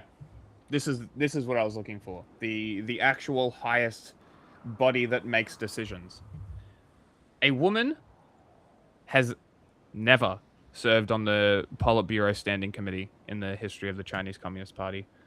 While there have never been women in the top decision-making standing committee, here are some relevant details on women in China's leadership. Politburo, the broader body, 2 decades with at least one woman on the 25-member Politburo. Okay. For 2 decades. Great. 20th Party Congress, which was 2022. The tradition was broken when the new 24-member Politburo was revealed to be all male following the retirement of Vice Premier Sun Chunlan. Past female Politburo members. Only 6 women have ever made it to the Politburo in over 70 years. So, yeah, just reinforcing this. And sort again, of- the U.S. is the same. Exactly right. Like this is not one of these like, haha, America is pro women. Fuck no, they're not. Yeah, my point was that even though East and Southeast Asia have gender issues, they've at least had women in authority. 4 gold per 10? You And- want more? Well, that was the lowest that I had been offered for that specific luxury, and Oh, okay. nobody wants to buy any more of it. Fine, I'll give you 6. God bless America. Yeah, this is some bartering. Okay. But yeah, so it's like, I don't know, like we really need to, when we're talking about these kind of fucking countries, we really, and especially when we're talking about women and women's rights, and we're talking about America and how much America hates women, and then we talk about the East, and it's like, oh, women have always been so much a part of Russia and China. But they haven't. Shit. It's like, it's like, even like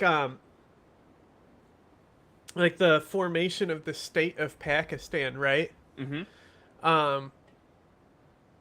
Muhammad al-Jinnah's wife and sister were also like leaders of the Pakistani nationalist movement. Yeah. And like they were able to like also like continue his legacy. Mm. It's only when these other parties formed. That's another thing, is the Pakistan and India, Pakistan and Afghanistan. Mm. Somebody tagged me asking like, what do they mean that the Afghan Taliban are just a pro-Indian thing? Because obviously India has given stuff to the Taliban Yes. because that's within their state policy, right? Mhm. And so I was like, it's just how it is. Anything that happens in Pakistan that's bad is backed by India. Anything that happens in India is backed by Pakistan. It's the same thing you see everywhere else. They just Yeah. say it's a color revolution planned Mhm. by my enemy. Every fucking time. Just Without to fail. hand wave away actual grievances of the peoples. Because that's a good way to hold power. And this Aid is what I said about authoritarian regimes on how It the was U.S. me. benefits them. Sending gold to this player. Okay. Aid request. See what I mean, Add though? proposal. This is what I'm talking about. We get a God hates America, and then the chatter leaves.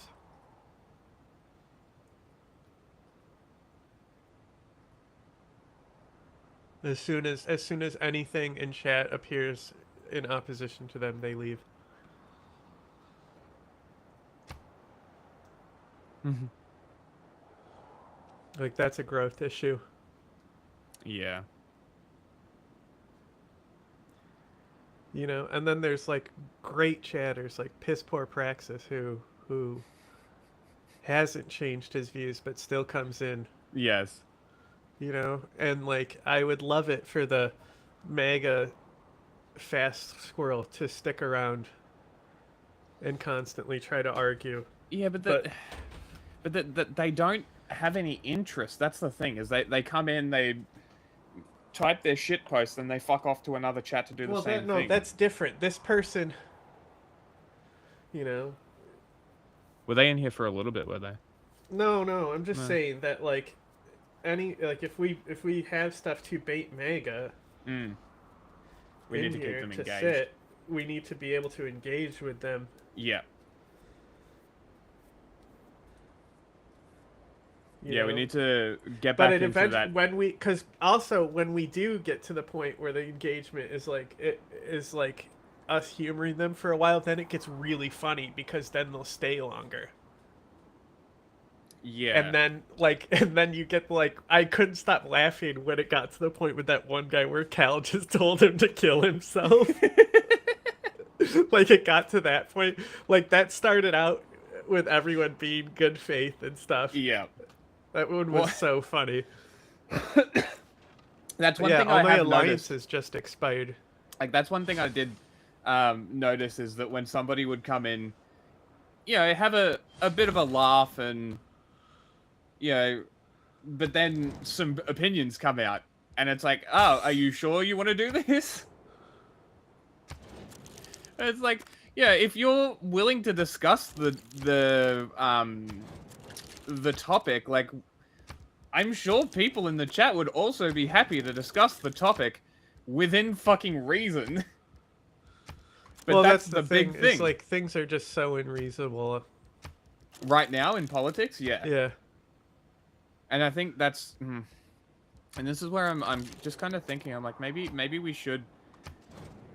we could kind of use chat being super aggressive in a calculated way. But it's like, I don't know, because then it's like, oh, well, we have to sort of police people and how they respond to others. I don't know. I don't like that. Yeah. Well, I'm just saying, it's like, that's why limiting politics more to, like, being one day specifically the politics day will create different atmospheres and audiences.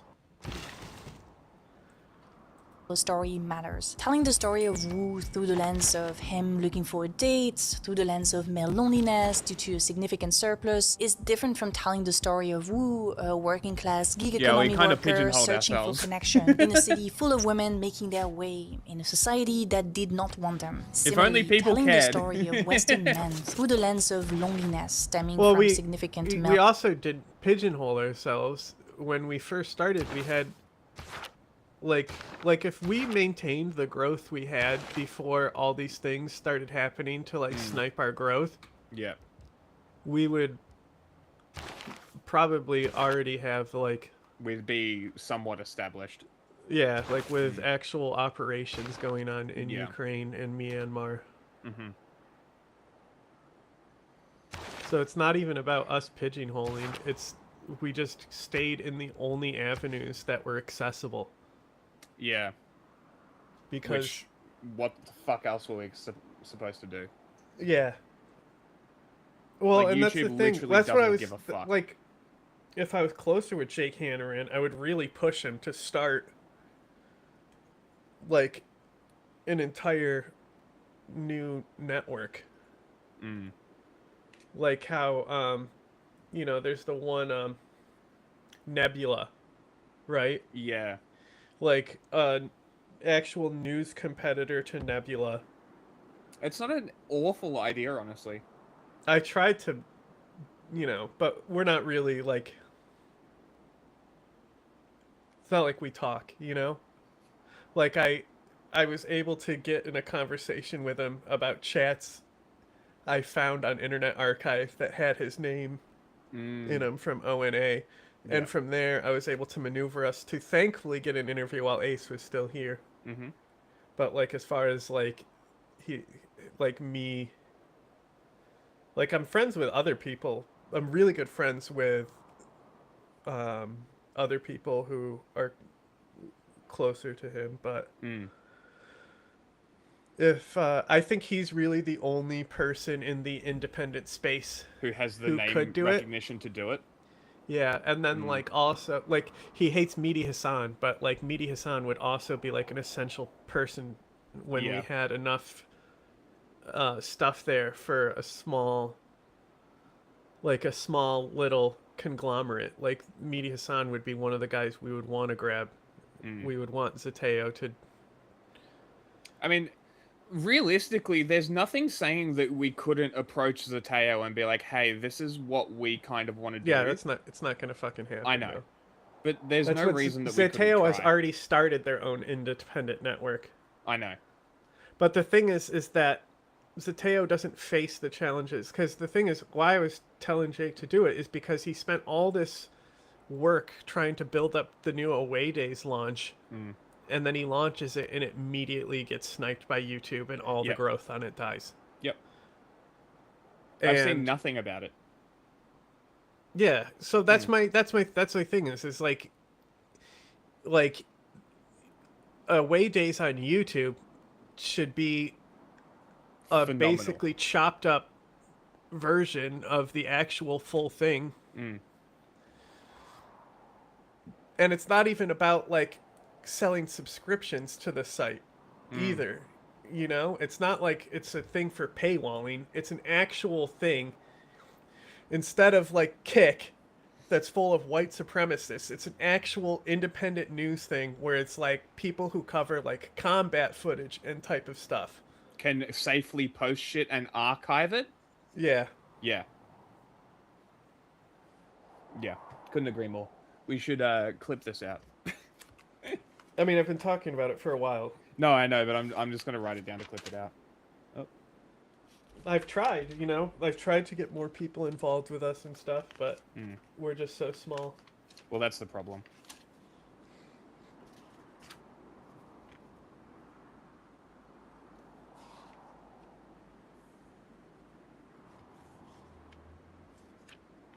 Oh, doggy. You know, I mean, it makes it like I still like chip away at the audition thing, but like my spirit to edit, knowing that all this work won't matter.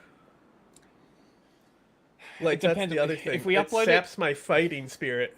I don't know, man. I think the idea that I had the other week about making a fucking shit ton of YouTube channels just for the different types of content, and then aggregate post it onto the 5th Gen page, and being like, hey, this is on here, but can you please watch it on these channels? I don't. Well, or YouTube actually doesn't let you posting previews. If it's originally filmed on Twitch, you can post it on YouTube, but if it's a video that's on YouTube already, you cannot post it on multiple channels. But like, it's not like the live channel on YouTube has that much growth. No. You know, like the YouTube channel, when we first made those videos, it was like attacking Bad Empanada, which was a headache in and of itself, but like those videos did numbers. And then then the Houthi coverage destroyed anything on that channel. But like that channel was already built up. Like that was my old channel that I was doing documentary stuff with. It's funny, it's funny you bring so that that's up, why like pulling the live stuff on there and like really only posting curated stuff to that channel. Yeah, I think is the way to go. Yeah, even though it doesn't get revenue. Yeah, and then I think what we should do, I think the color-coded thumbnails is a good idea. And then, so once we actually... You can always pull the videos off that channel and post them elsewhere too. But it's just a lot of work to do for something. It is a lot of work. It's not like we're growing. If we have no growth, then like it's hard to justify really tedious labor inside your own head. Yeah, and I think it's just going to take like 3 months of doing a lot of work on the back end and setting up new channels and setting up constant videos sort of thing. But then it's like the problem that I need money because I have shit that I need to pay. Exactly. And it's like I need to find a better paying job. Like Uber's just not doing it right now. But I also don't want to drop the politics day. Well, so maybe I mean, the Baldur's Gate thing, like we're still incomplete on that. I still need to find another reliable person. And like Squid, they're like moving right now, so when they're done moving, we're gonna workshop and get them like up and streaming. But like they're unsure that their setup will even be able to handle it. But like I said, it's like because we're using Restream,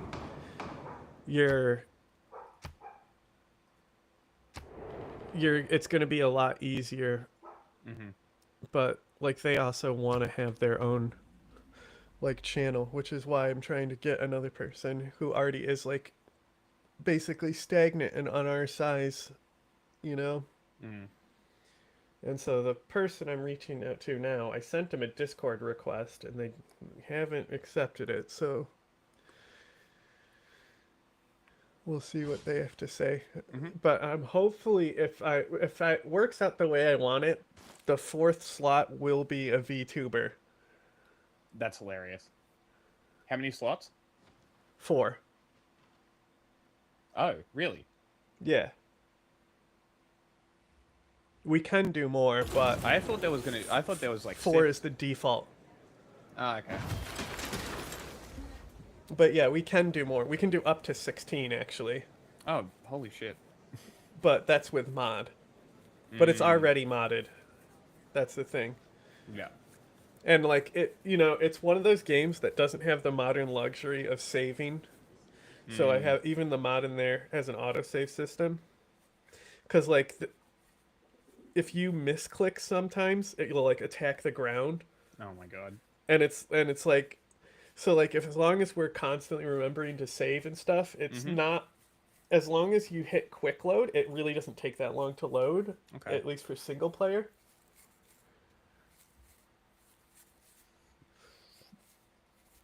But like I said, the fights are gonna be way harder and stuff. Mm. But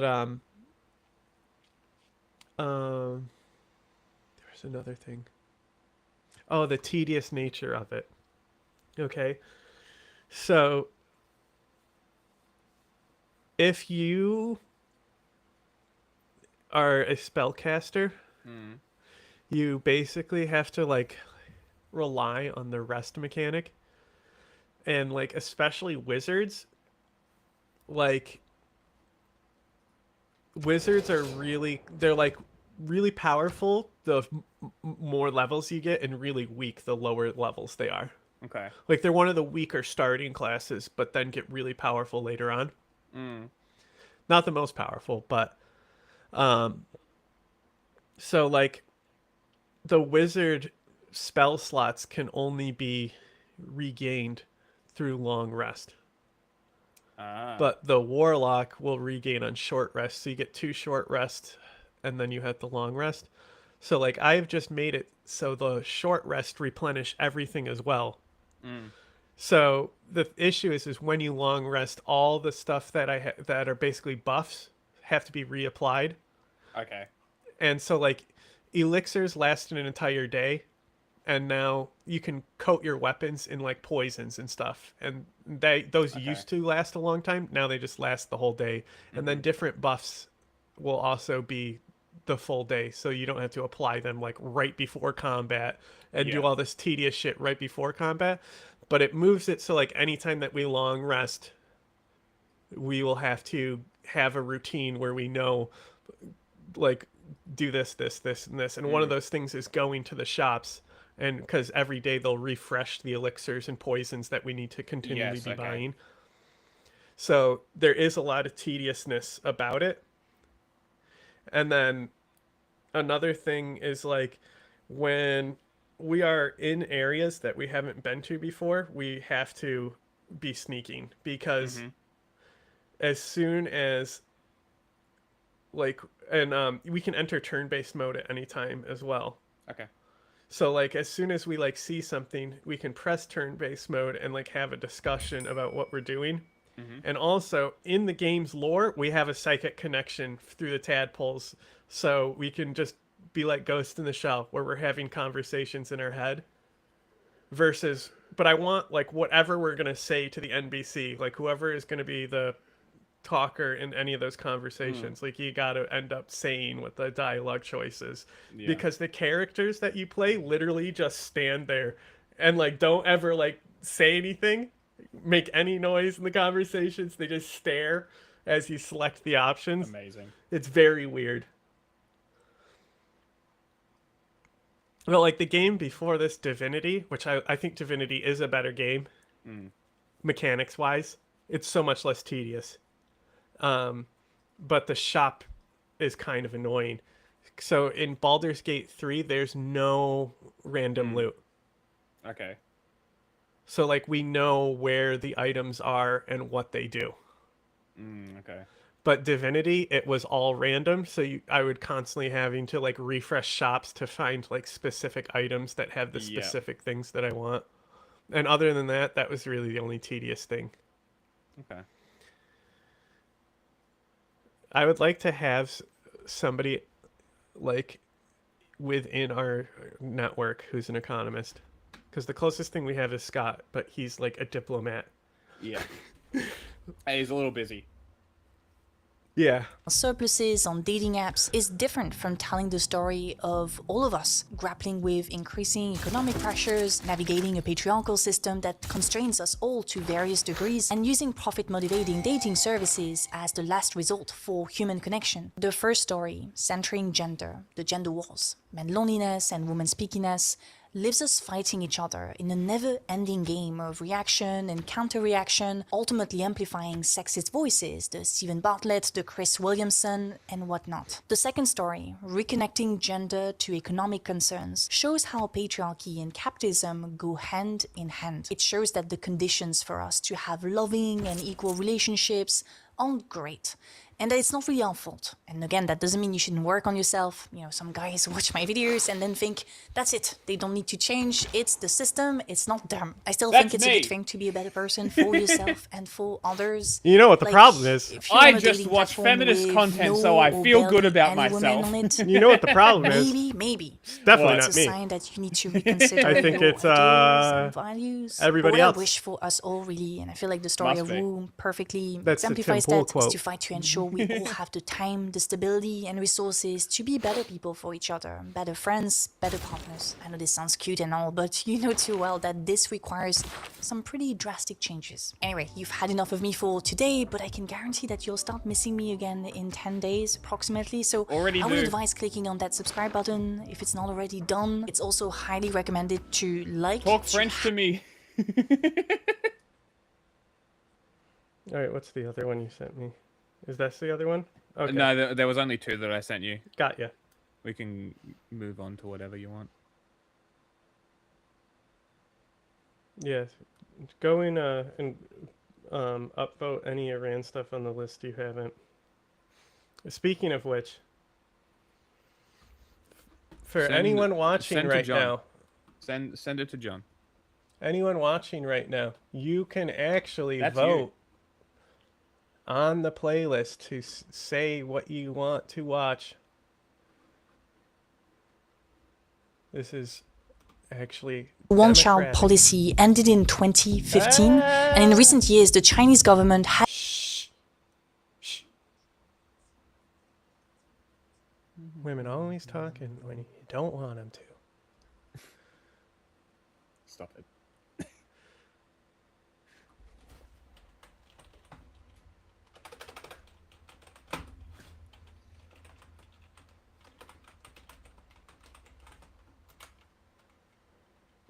No hills. I know, right? Like, did I fuck up? Because it should be abundance of hills and trees. No, like there's a fuckload of hills, but like around this specific area where I want to put my shit, there's no hills. Yeah, well, everywhere I'm trying to expand, there's no hills. Yeah, there's flat. Honestly, it's grassland and then hills, then flat, then hills, flat, hills, a lot of flat desert. What was it? The fucking... It should say the desert name. It doesn't say the desert name. Fun. Hey, you got a mountain range too. I'm gonna have so much faith production once I fucking put the city down.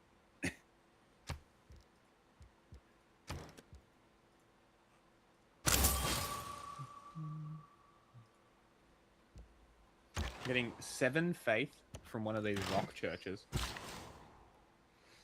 pretty good. I got a naturalist spot. I've already planned it out.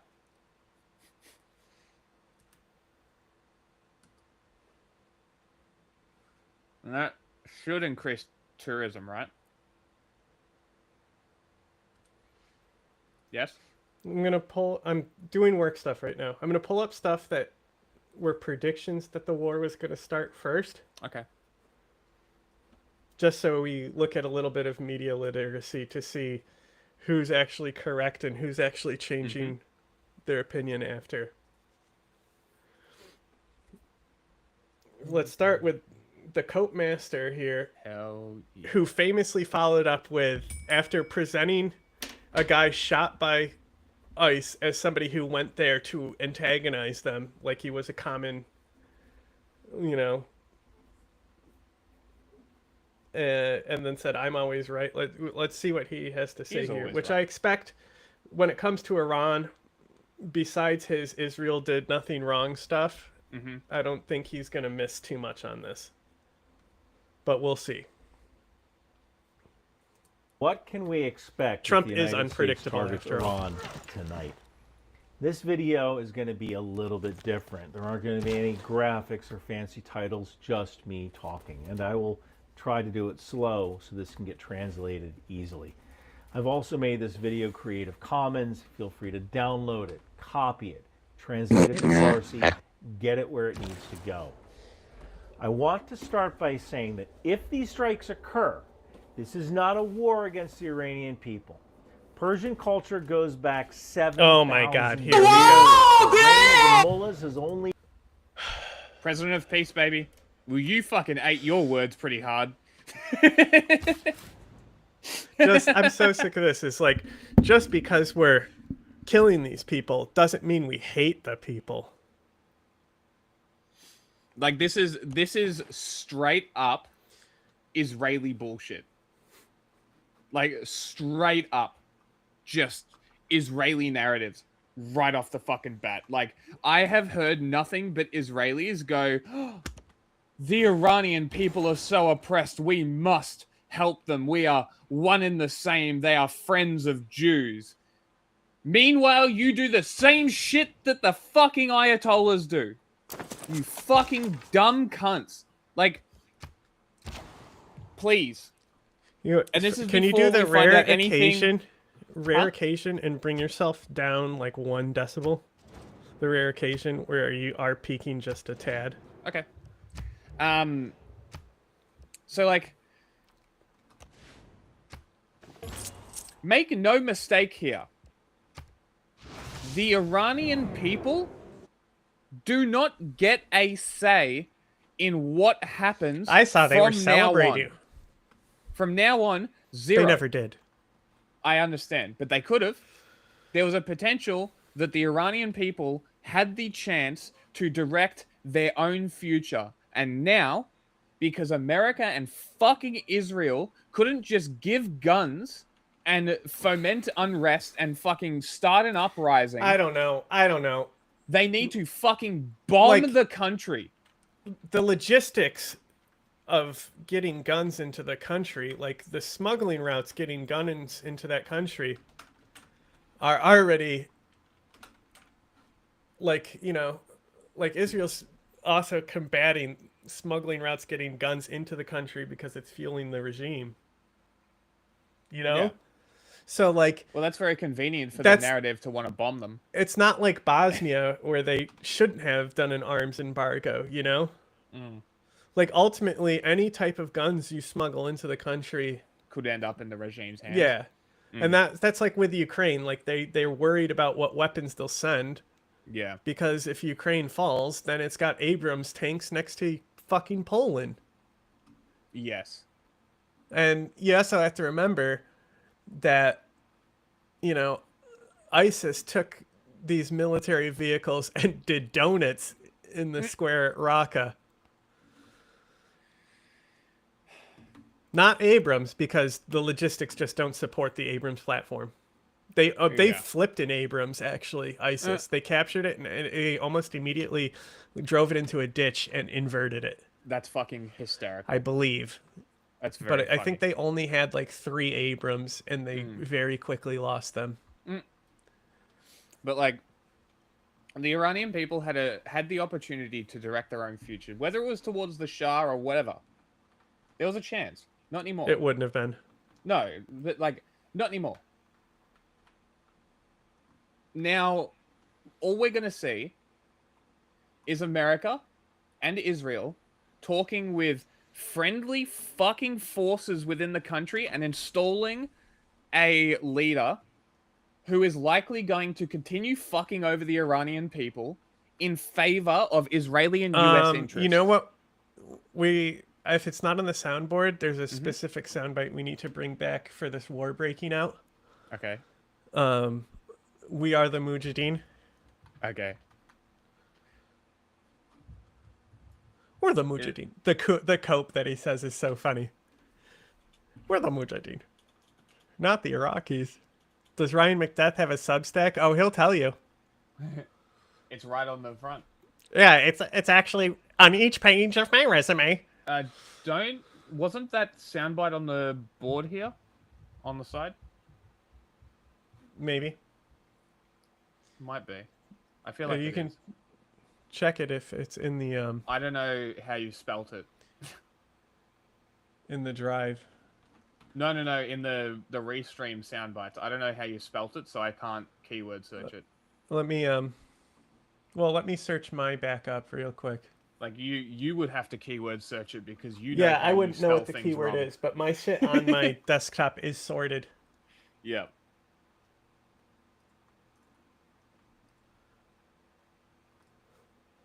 Been for about 46 years. And the spirit of the Persian people will remain long after those bearded fools meet the rising lion that is the rising Cringe. lion. Cringe. Do you want military units to be more expensive? No. Okay. So you're voting 50% I voted reduction? 50% reduction, yeah. for In what? production. Production? Yeah. I should have picked faith, but oh well. No, fuck that. I don't want to buy you military units with faith. I got enough to deal with. Okay. Double great people points. What do you want? I picked musicians, I think. Oh, I don't think that they're going to be coming Sorry, anytime no. I soon. picked merchant. Oh, I'll do merchant as well, because I already do earn merchants. Well, I need artists, but I don't want them earning artist points. Yeah. So, well, this will I just picked give me merchant. more merchants. That was the one I was not going to pick because it wouldn't benefit you. But if that's what you want, I'll take more merchants. No, I'm just sort of because I don't want them to take all the artists, and I want to do art museums and shit. So, I haven't started building my theater squares yet. I'm still reinforcing my religion. So I uploaded it again to the drive just now. I'm going to check my remasters. Oh, see if it's in there. Look at what won. Look at the great people. Oh, yeah, so because faiths haven't been established, they're voting to not let people who still don't have them get it. But what's funny about this is the Congo can't get great profits. Interesting. Oh, there's a remastered version as well. Found. So there you go. One is you can pull both and see what sounds better now that you can control audio. Mm-hmm. Yeah, this happens because they don't want. See, they've levied pretty hard against it. They don't. Oh, John Curtin also voted to ban great profits. But let me see real quick. Yeah, all religions 6 of 7. Yeah. So only Sweden is the person who could earn a religion now. And she can't do shit. She has to buy. Yeah. Well, no. She can't earn great profit points now. Oh, so you can't even buy it. Yeah, she's actually earning 0 great profit points, so she's not even going for religion anyway. So they really just voted for nothing. Yeah. Silly AIs. Didn't cost me nothing. You people of Iran cannot have open borders. I'm shooting this on the morning of February 27th, 2026. Iran is about 8 hours and 30 minutes ahead of Washington, D.C. time, where I am. Britain, Canada, and Australia have already told their citizens to leave Iran now. So have India, China, Sweden, Serbia, Poland, Germany, Cyprus, Singapore, and Brazil. The United States has also evacuated non-essential personnel from their embassy in Israel. In the intelligence community, this is what we call a clue. If strikes happen this weekend, odds are they will begin at around 2 a.m. Tehran time, This would be about 7:30, 8 p.m. or so, Washington, D.C. time. It's Big isn't an Wayne operational security intelligence. violation, it's just how we do things. When you We say know this. diplomat, This is what we call a clue. Weaving All a of the country. pieces are in place. This is what we Aircraft call a carriers, crew. Fighter assets. I use defensive Viagra missile for this. assets. If the United States Viagra? strikes, what will we be targeting?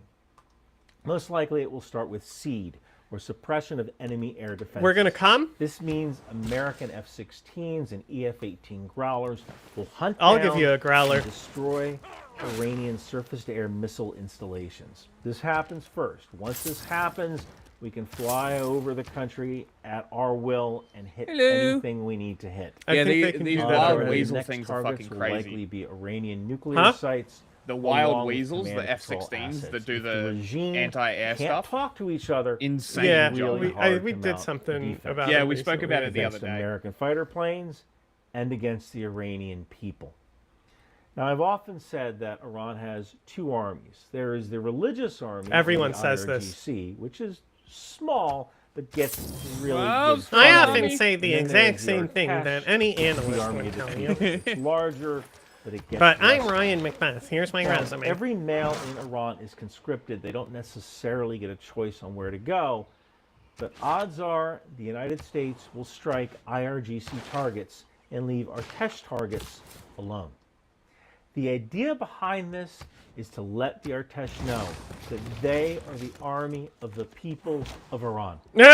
They can take back their country from those who seek nothing. No, Ryan. What they're telling them is, hey, if you want to be the new authoritarian, now's the time to do a military coup. Yeah. Get real. Get fucking real, bro. Like, let's not fucking pretend Yeah. that bombs bring altruistic things. You know, Never was. which was the whole theory Mhm. around bombing in World War II. When they were firebombing Berlin, they were saying this is saving lives. It's strategic bombing. When they dropped the atom bomb, they ignorantly believed that by air policing, that it would save lives instead of like specifically hitting the infrastructure with the infantry forces. And now we learned that hitting infrastructure bad. No way. The mullahs of Iran have funded terrorism across the globe. Like, Lebanon. I'm obviously not somebody who has much tolerance for the well, the Americans did it excuse. Mhm. But when Americans want to act like Vladimir Putin is a war criminal for hitting civilian infrastructure power plants and stuff after they fucking caused a cholera outbreak, Yeah. you know, like, who do you think you are, bro? No, in the Palestinian territories, in Yemen. Iran is a country that gave children plastic keys to paradise and told them to walk into Iraqi poison gas, supported Bashar al-Assad, a man who used poison gas on his own people.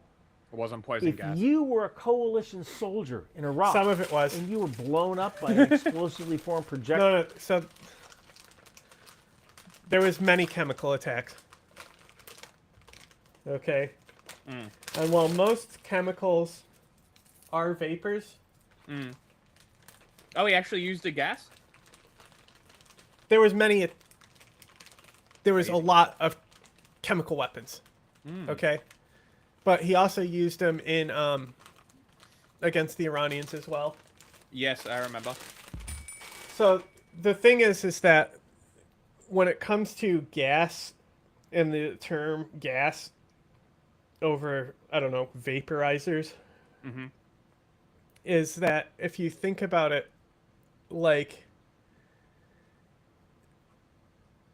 anything that's going to be closer than like the air like closer in like basically on density and volume and weight to the air, right? It's gonna be some type of particulate.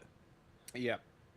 Like, we don't commonly have air pollution. It's particulates. It's actual solids and vapors that are in the air that you breathe in. So, like, oxygen, I'd assume, is quite heavy when it comes to air. So I think there's many vapors that are easily lighter than oxygen. Okay. So how prominent were the gas versus the vapor? Well, that's the thing is I'm not sure entirely. But what I'm trying to say is that the reason why it's vapors is because if it was a gas, it would just escape. It would, evaporate and get too quickly because like it would there's a need lot to of be air inside. There's a lot of air in the air, and there's a lot less liquid in the air. And it would kind of need to be inside a building for gas to be effective. And like I said, when I was criticizing Saw, where he's like, he did give them nerve agent. The thing you were looking for, Jigsaw, was CO2. You just gotta pump anything that's not oxygen, and it will slowly kill somebody in there. Yes. Yeah. Or even pure oxygen. You know. Kyle, it was likely provided by Iran. Piecing all over If the you were a place. merchant That's funny. mariner transiting the Gulf of Aden, the missiles and drones fired at you by the Houthis were provided by Iran. Don't If care. you were a Ukrainian, Israel and is you- literally committing genocide. I don't care. Did we really need the Substack advert through the entire It's been video? there the whole time. your apartment building was hit by a Shahed drone. That was manufactured in Iran. The mullahs of Iran are the bad neighbors of the Middle East. And the No, that's sheriff Israel. is about to serve an eviction. Hey, Ryan. If you're Hey, in Israel's war of self-defense, how many countries did they bomb again, including Doha, where the peace talks were taking place? Jack, those bombings were defensive, and they had to Of take course. place because of Iran. Of course, and the Iranian bombings are also defensive. Yeah? It's defensive carpet bombing. Just like First. that's why I have the. I don't know what happened to it, but it's in the Obama sound bites where he says that it's self-defense. It is edited though to make it sound like he specifically killing American citizens Yes. is self-defense. Iranian But he did say civilian. that. He did say that while talking about killing an American citizen. But it's far away from the context that I edit it to. Yes. Make sure you have enough food, water, and medication for at least a week. Stay indoors. Stay away from any windows. Do not record any explosions outside. It's not worth your life. Some of you will likely not live to see the end of the regime that brought you to this point for their own selfish ends, and for that, I am sorry. What an asshole. The United States will try to reduce the number of civilian casualties. We You're a always do. fuckwit. But mistakes They will do happen. look. They do try to reduce the amount of civilian casualties. I will give him that. They They definitely You know what the try best to. way is? They just don't try hard. You know what the best way is? Not dropping bombs. It definitely helps. I got Iriscore for some reason. I don't know why.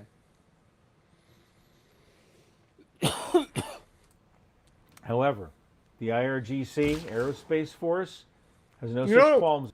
Speaking about oxygen and vapors, liquid oxygen. You know about that? Liquid oxygen? Yeah, What about they use it in the Abyss movie, but it is a real thing that's being engineered. I don't know how effective it is, but you literally fill your diving mask full of liquid. Oh. And you're able to breathe it. Weird. Or something. Oh, like the blood continues to harvest the liquid oxygen. Yeah. But like in the Abyss, it's like the pink fluid that's in their suits. But really, in the movie The Abyss, they didn't have that, so those actors just had to fucking literally be drowning in the suits. Fucking crazy. It's about targeting civilians. If you are a civilian in certain areas of the Middle East, Israel, Qatar, Jordan, Saudi Arabia, you will probably be under missile attack within a few hours of any. Why is that, American Ryan? strikes. Iran has a limited number of missiles and a limited number of launchers. Some of those missiles will be intercepted. Some will land in the desert or ocean, inshallah. Some will. Bro.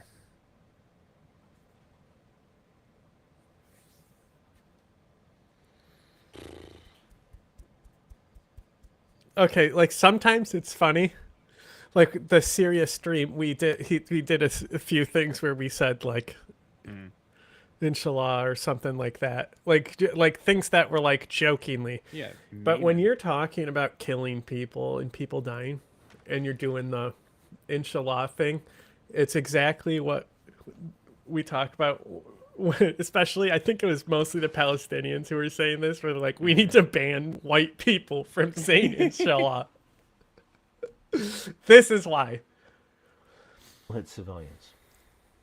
But sooner or later, Iran will run out of missiles. Damn. You know, Bro, I had a waterfront, 27 turns, okay? I went to my maple forest and I chopped the woods and saved the maple forest, right? And it went down 20, and now it's 7 turns to complete. Holy shit. What? When I served in the military, I had great respect for both the people of Egypt and the people of Iraq. I learned Arabic. I read the I don't Quran. care. And I know that on the day of judgment, God will call forth Oh my all God, you are so to be judged. fucking cringe. Each soul must walk across a bridge. I'm literally suspended over a lake dying of right fire. now. At the end of that bridge is paradise. And the width of that bridge reflects the deeds you performed in life. To the righteous, that bridge will be 100 meters wide. To the damned, that bridge will be the size of a thread. So my question to those who support the regime, who fight for these bearded fools, on the day of judgment, will you fall into the lake of fire and remain there for eternity, or live with God in paradise? Because the choice is yours. Thank you for watching. Shut up. Shut up, dickhead. Fucking idiot. What an asshole. Fucking. Stan says I you're love a cunt. the fucking like the doofus. morally righteous nature of that video. Is this a sermon? Exactly.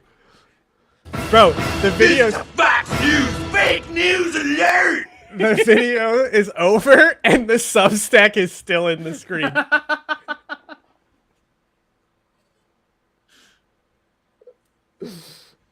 Amazing. After a long buildup of metal in the region, the Iran war has finally begun with strikes overnight from the United States and Israel. And just like any other conflict, its start raises more questions than it answers. So today, I want to give an overview of what we know about the military operation thus far, Why aren't you bearing chopping in your mind marshes? that I am literally writing. Why am I chopping the marches? Yeah. This gives me a food boost now. They're So they're undeveloped. Yeah, but I believe that if you chop them, it's still an undeveloped tile. No, it is. I clear it to put farms and other shit on there. Yeah, so I'm chopping it for the food, Yeah, that's what I mean. and then I'll put farms down. Yeah, if I that's want what farms. Because there's 3 marsh tiles in this city here that you haven't touched. Oh, probably because I don't need to yet. Okay. I'm using builders on more important things because Fair they enough. still do provide food per turn. Okay. Oh, just working the unimproved tiles. Yeah. What alliance do you want? Religious? You want more faith? Science? Okay. Because I'm building my faith now, but my science is gonna stay pretty stagnant. But when I can, I'll send a trade route from Adigrat here down to, was it Lilla? Lileb. Little Idlib.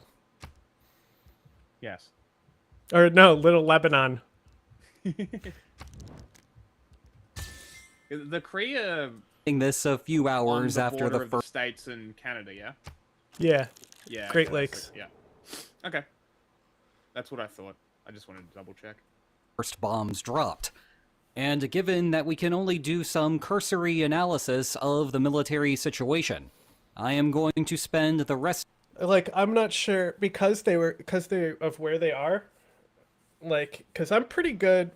Like, think I'm above average for. When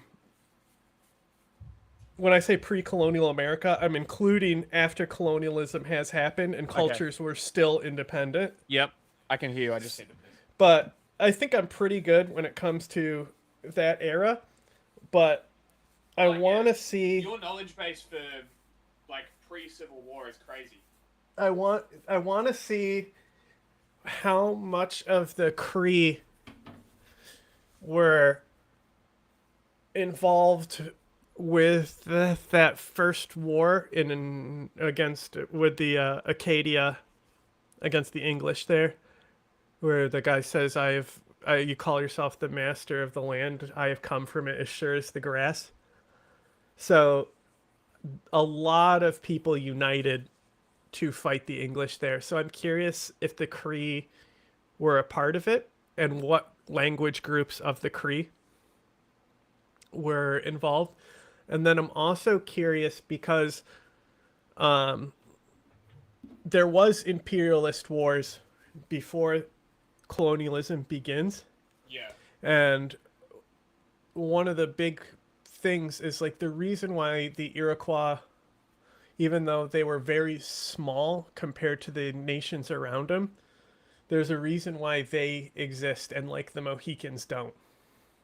And part of that was being very friendly with Dutch traders, which led to them getting a substantial amount of muskets. And there's a war called the Beaver Wars. Beaver Wars, yeah. And that goes way deep into the Cree territory. And I'm curious. I thought that was just in the U.S. territories. Well, the Cree are both U.S. and Canada. Okay, so that it was mostly Cree under the lakes there to the left, around like Yeah. the area. So I want to see, like, and I'm like even Blackfoot are Cree. Okay. And Blackfoots are around. I want to say Blackfoots are around when the Western Genocide happens, when they're killing the great chiefs and stuff. Okay. And I think the Blackfoots were an early. I think they formed the Iron Confederacy. I think they're part of that. Oh, okay. Let me check. Intriguing. I'll be back. So I'm just curious about if the Cree were dominant throughout this period, or if the Iroquois killing a lot of people.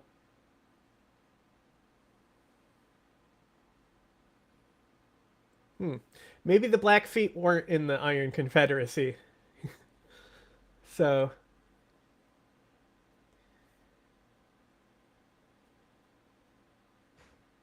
ethnic groups made up this confederacy were the branches of the Cree that moved onto the Great Plains in 1740. The southern half of this movement eventually became the Plains Cree and the northern half of the Woods Cree and the Plains Ojibwe. The Nakota or Stony people, also called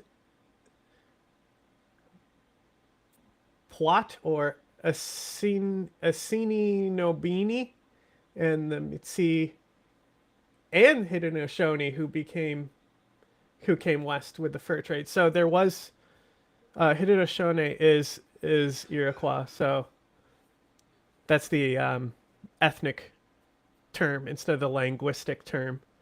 So it means like people of the Longhouse. Haudenosaunee or whatever it is. Yeah. Iroquois is just easier to say. Yeah. No different. So, and like, from my experience, they care the least. The Iroquois? Yeah, they care the least about. They're the last ones you'll hear say. Actually, they're not. They'll say because most people say Iroquois anyway, and they also don't care about that. I say Iroquois because I'm specifically referring to history. Yeah. And most of that history is French history. Okay. So when it comes to French in Canada, because also like when it comes to America and the revolutions, they really dealt with them on an individual nation basis anyway. Yeah. So Iron Confederacy was mostly Cree. Fuck. Okay. Interesting. Of the video covering what you should watch over the next few days, which will determine not only the military outcome in Iran, but also the political outcomes in the United States, Israel, Iran, and beyond. Remember, we are a world at war right now. But let's go through a quick overview of what has happened so far. The top line here is that this is not a limited activity like the Special Maduro operation. Rather, Operation Epic Fury, as it is being called, is using all of the U.S. assets in the region. This is not the type of action that will last a few hours. What I replied with the 5th Gen account to the War Department when they're like, Operation Epic Fury. You know that little cat cringe meme? Oh no, cringe. I couldn't help myself. I'm like, fuck, that's cringe. Ugh. Like, they are the least aware people on Earth, I swear to God.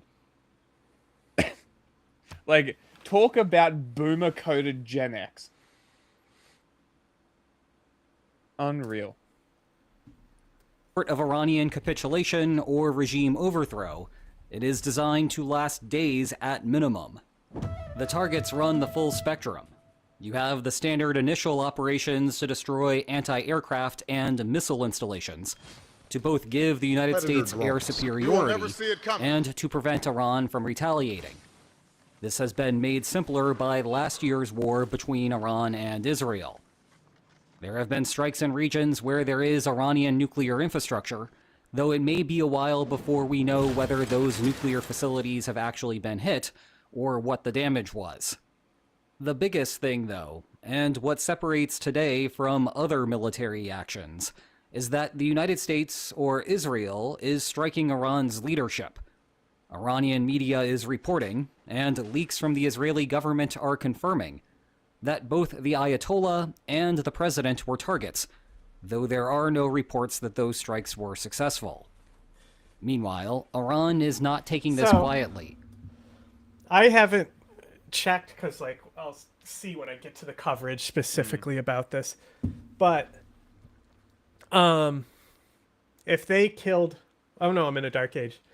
If they killed the Hezbollah commander in a bunker with their intelligence, I don't think it's unlikely that they could have easily killed the Ayatollah already. Especially if he hadn't fortified yet. I am already hearing reports that it's already happened. Yeah. So, but we'll like, see. even if it's a guy who looks like him found among the rubble, we'll see. I'm not looking at it now. The Iranian government or Iranian media claim strikes in retaliation on U.S. assets in Qatar, Kuwait, the United Arab Emirates, Bahrain, Jordan, and northern Iraq. None of those countries have responded yet, keeping this war trilateral for now. Israel itself has seen a bunch of missiles and drones move toward its airspace, though no significant damage has been reported there yet. It's a shame. But with that as the prologue, let's start discussing what we should be watching for next. As a starting point, we need to watch how average Iranians will respond. Just thinking about the basic logistics of regime change, it is basically impossible to get that to work purely from the air. You have to have boots on the ground to some degree. In Venezuela, that meant very briefly deploying some special forces in the region. In Iraq, that meant a massive mobilization and a standard land war. So far, we are seeing neither of these in Iran. An Iraq-style strategy is completely infeasible at the moment, because the United States simply does not have that level of soldiers in the area. A Venezuela-style option, in contrast, is feasible, though that is not what the United States is currently doing. Then again, that could change on a dime. Instead, the current U.S. model is closer to Libya, where the United States provides air support to a faction in a civil war. Except the script here is flipped. In Libya, rebels ask the United States for help. In Iran, the United States is asking a currently non-existent rebellion to form. Now, that is not a crazy possibility. There were massive protests in the country only a few weeks ago. The United States could not provide air support back then because it did not have the necessary assets in the region. Today is a different story, and Iran is taking the threat seriously as the internet blackout there is back. But there is a big difference between more protests and actual organized resistance. And that is also the difference between a much longer air campaign and something that could wrap up on Tuesday. It is an open question how long the United States can keep its carriers, other naval assets, and air bases replenished. Heck, the USS Ford is struggling to keep its bathrooms working properly, and I am really struggling to resist making crappy puns about that. At least the US Navy can think of this as practice for a conflict along the Taiwan Strait, which would likely be a longer what a campaign. shit fight. One connected concern there is that this is a joint operation between the United States and Israel. Given the latter country, you know exactly where the domestic narrative is headed in Iran. You say boo. The government will say that this is yet another Israeli plot to destabilize the legitimate government of the Islamic Republic. And so the Ayatollah calls on all good citizens of Iran to resist this foreign interference. It will be interesting You to are the hear foreign leaks coming from the interference. White House about wait, he whether said the Iran, United didn't he? States sought Israeli assistance in this war, Never mind. or if Israel said that it was participating one way or another, which then forced the United States to coordinate. One thing to keep in mind is that Prime Minister Benjamin Netanyahu continues to face domestic legal problems, so there is some personal benefit associated with fighting the war. That, of course, can limit the traditional existence of a mutually acceptable peaceful settlement. Hold that thought for a moment as it relates to another Iran should have person moved their involved in capital this. earlier. Moving on, I want to spend some time now discussing the domestic political situation in the United States. Okay. And we will start focused in on the White House before zooming out. Undoubtedly, there is a difference in opinion within the administration. Thanks to some signal chats, last we heard from I still J.D. need Vance, you to go in and vote he all viewed the the Middle Iran East stuff as up. more of a problem for Europe. Thus, stuff. Trump getting involved there sends a mixed Ah, yeah, signal 'cause to I his just added it, domestic didn't I? base. I can only imagine Vance's thoughts today, given that the Houthi operation was peanuts compared to what is happening now. Marco Rubio may be pacing around the State Department, wondering if we can get back to focusing on Venezuela and Cuba, though he does seem to have a good grasp of how Iran fits into the broader U.S. security picture with China and Russia. Speaking of China, I have no doubt that the Pentagon policy chief Bridge Colby would really like to get back to focusing on China. Hold that thought for a few minutes. Meanwhile, there were some stories last week that Have we heard Chairman about of that the Joint anti-ship Chiefs of missile Staff, yet? Dan Kane, was warning against the strikes, as he China was actually send unable that? to predict the result of regime change. I 'Cause, think that was overreported for a couple of reasons. One, know, he is a military officer. You're not He is not the CIA. You got nothing to It is lose. neither his job nor his Shoulder check a expertise to know destroyer, what baby. might happen in Iran after the fall of the Ayatollah. Speaking in generalities, though, he is correct. What happens next in Iran is hard to predict. Insofar as that is a factual statement, true to his call sign, he should be raising the point. And that is point 2. He is supposed to be providing factual advice to the president, and then let the president make the political decision regarding what to do. So as much as might be read into this the next few days, I would discount the Dan Kane discussions for now. Okay, updates Zooming out the have happened. domestic political questions by a step, there is Dooted certainly about to up be they a have been. bipartisan congressional fit. There is no traditional congressional authorization to use force in Iran. The executive branch, What? of course, has broad latitude to conduct limited strikes over limited timeframes. And yes, I am aware how that statement sounded self-contradictory. You saw this play out in Venezuela, but remember, that was a very fast operation, and much Another smaller random than even what Swedish we have city. seen so far today. The fuck? Meanwhile, as the tariff saga has shown, Damn, the I'm White House taking this bitch's enjoys getting cities. creative with legal She's not gonna be arguments able to that stop grant me. the president powers beyond what others think that he I'm has, gonna take both these leading cities. the They're Supreme mine. Court to rein in those powers, which usually then shifts things to a new interesting What, you gonna legal split her? argument from the White House. The critical points No, for like now they- are that, actually, short run, that's a good Congress will idea. complain about the lack of Yeah, consultation. Use, but there is settle not much around that her. representatives Yeah, and use senators pressure can to do break about it. it. Yeah, However, so you want if the war drags wanna on go for a north. long period of time, Yeah. it will increasingly become a domestic legal battle I lose and so much. constitutional Like if you just battle put a city between the two branches.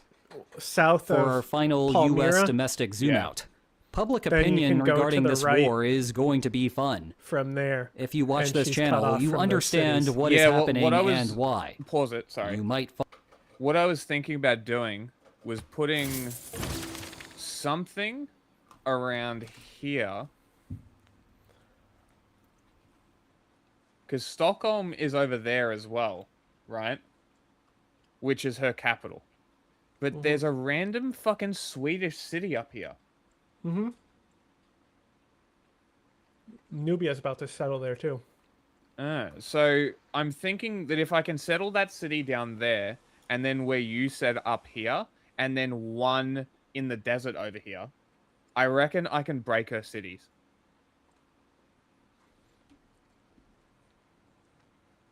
I'm gonna have to look. I'm gonna have to plan. But this if out. you go north and then to the right, Mm. we could potentially settle south And as keep well in pressure. between these, so you could split her into thirds. True. There's not much space between the city-state, though. However, I could annex it. You gotta buy settlers. No, I know.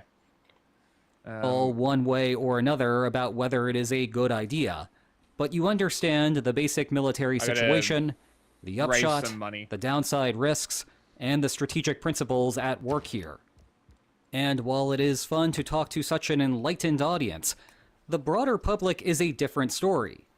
The last time that the United States engaged in military operations at this level or greater was the Iraq War. And for that, George W. Bush had a months-long persuasion campaign to rally support for the cause. Now, the persuasion part worked to varying degrees of success. The United Nations, for example, was having none of it. But at least everyone understood what the basic arguments were for the war. Trump did not come close to replicating that. Last Tuesday was a great opportunity to do so, but he spent more time talking about the U.S. hockey team than Iran. I actually had a hunch on that one and was timing it. What I did not realize is that I would have the opportunity to mention it so soon thereafter. In the absence of a better articulation for the war, lots of social media commentary turned to the administration's desire to distract from the Epstein files.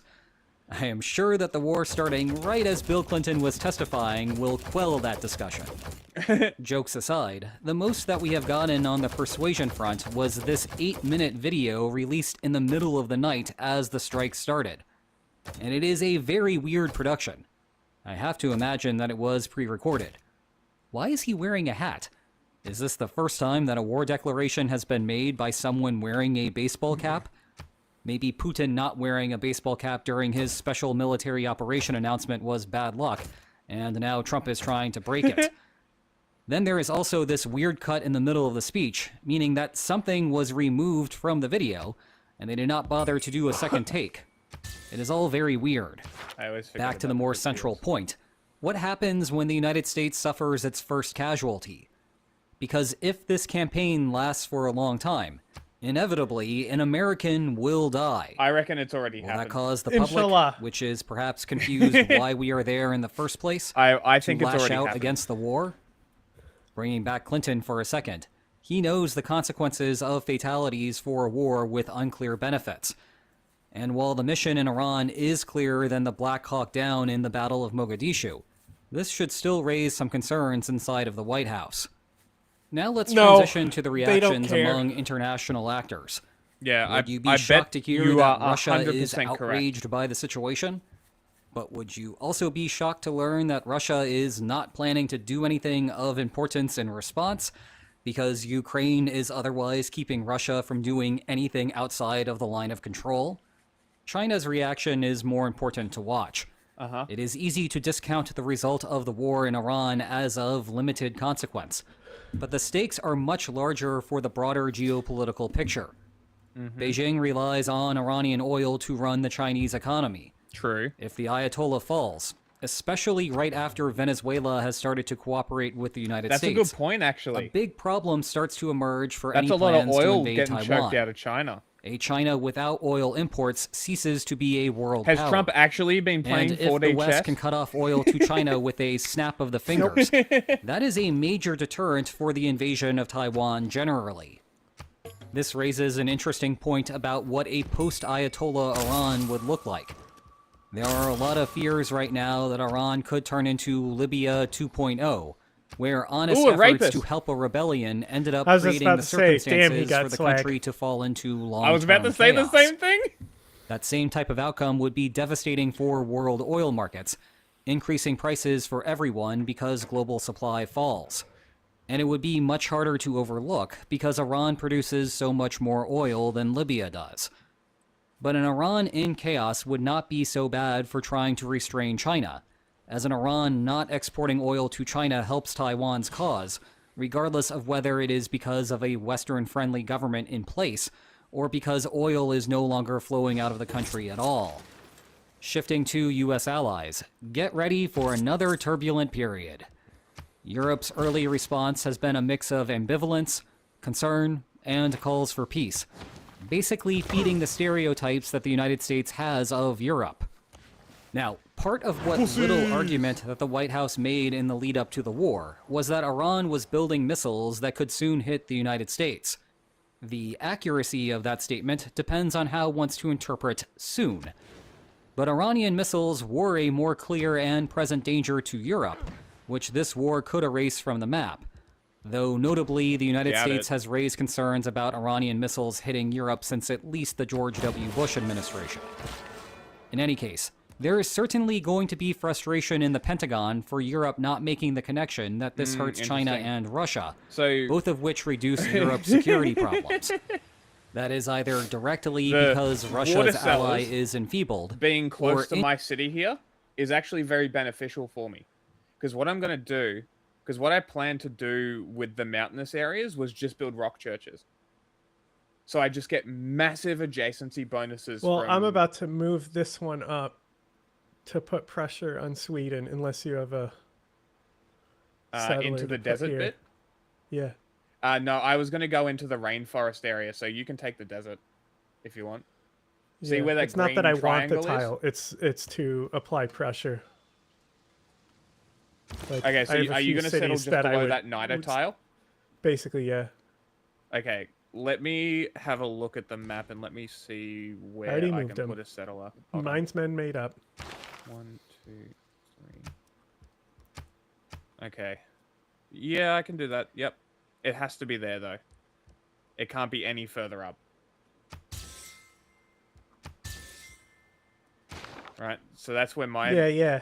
city tile. Well, it literally can't be any further up because You can't settle. yeah, it will give me negative pressure, and it's already going to be a weak city. Yeah, well, mine's gonna have negative pressure regardless, unless I get pressure bonuses from you, which means I won't. But we'll see. But if you have somebody ready to go there, I can. I don't. That's the thing. I can buy a settler. That's what I was saying. No, I can't. I don't have enough gold. I will. I'll buy settlers when I get the gold to buy settlers. I need indirectly because China will think twice about invading I Taiwan. need 600 gold. Which then eliminates the possibility that Russia would attack Europe simultaneously if you're able to in give a me war of 600, I can opportunity. buy a settler and Well, send in it any over there. case, get ready for some more intra-alliance fun in the next few weeks. Right as I was really looking forward to being able to talk to you about some interesting cooperative work that is I'll give you happening a up little in the bit for now. Arctic. Okay. What can I say? I have Ask a me terrible again. sense of time. I'm getting 100 Ask me per next turn. turn, and I'll send you another 100. Okay, because I'm getting 100 gold per turn. So if you keep sending me 100 like that, I should. Wait, did I send you 100 gold? Maybe I asked for 100 gold. I think you asked for 100. Refund.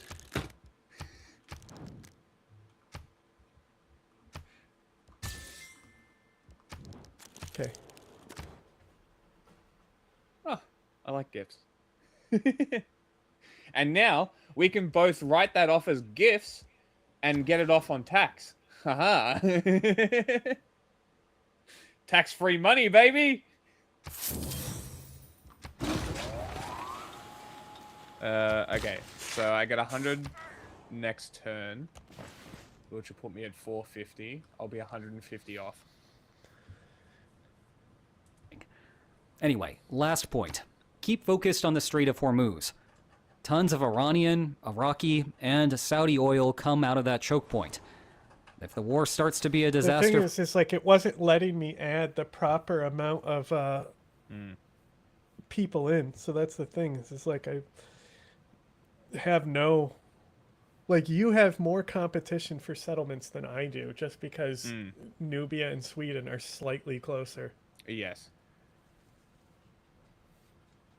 And then, like, the other chunk is England, Congo, and Aztecs. They're in a chunk, too. So, like, we're in a chunk over here, but because I'm at the bottom of the chunk and nothing is on either side of me. For Tehran, the last-ditch strategy will be to try to close it off. But if you want to learn more about the consequences of that decision, I did a feature-length video about it already. Check it out here. And for now, if you enjoyed today's video, then please like, share, and subscribe. And I will see you next time.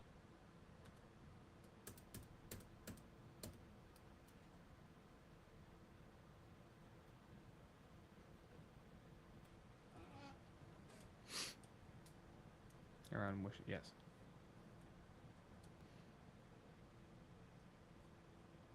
More iron. A missile fragment falling to the ground and exploding in Doha, the capital of Qatar. It's part of the retaliation from Iran after the U.S. and Israel launched sure it a wasn't massive Israel? and They've done ongoing it military before. campaign across Iran. U.S. embassies across the region are now telling Americans to shelter in place, and just in, the State Department is now urging all U.S. citizens in Lebanon to get out while commercial options are still available. Let's go live right now to CNN's Paula Hancock, who's joining us from Abu Dhabi. Paula, you and your teams are hearing new explosions where you are all the time, right? Yes, Wolf, there was another wave of incoming missiles, or at least we heard the blasts of what we assume to be the interceptions by the defense here in the UAE. This has been happening for hours now, so we're certainly seeing no let-up in the retaliation from Iran. We've heard from the Ministry of Defense here in Abu Dhabi saying that they have been intercepting missiles. They also say that one person has been killed by falling debris after an interception. We've seen images of smoke near the Al Dhafra base here in Abu Dhabi as well, so potentially not all of those missiles were intercepted, but we're certainly seeing no let-up in this retaliation. We've seen it as well in Doha, in Qatar. They just recently had another wave of incoming missiles. Officials there saying that they are intercepting them as they come in. There are shelter-in-place orders across the Gulf nations. Airspace has been closed, we know, in Bahrain, where the U.S. Navy's Fifth Fleet that your actions have consequences? They have been targeted as well, and the same in Kuwait. We have heard reports in Jordan as well. There is anger as well as concern amongst these Gulf nations that they have become targets themselves. Many of them had said to the United States they were unable to use their bases if they were going to strike Iran. They had said that their airspace must not be used as well, as they wanted to put some distance between themselves and what the US president was ultimately going to decide to do. We've heard statements, for example, from Saudi Arabia saying that they give the strongest condemnation of this blatant and cowardly Iranian attacks, also pointing out that there have been incoming into Riyadh and the eastern province. Qatar has called it a flagrant violation of its national sovereignty. The UAE condemning and denouncing this I have as an well aid in request the going at the strongest moment as terms, well, the by the way. blatant Iranian missile attacks. So there is concern in these Gulf nations. That's who why are I'll give you unaccustomed gold to this level as of well. intense, Well, one, because I have it. missile attack. But there is also anger Oh, that war they just have broke found out. themselves on the Yeah, receiving England end of this as and well. Nubia. Remember back in June when for the me. US and Israel carried out those strikes on the nuclear facilities in Iran, it was Qatar only that was targeted, and that one was fairly restrained. That is not the case now. You think this is dramatically in the next few days and maybe next few weeks going to dramatically escalate this war? I think it has the potential of doing so, Wolf. And what you're seeing is a very large Iranian response. And I think it's going to be interesting to get the military assessment from places like CENTCOM to see if they had anticipated this kind of a reaction from the Iranians.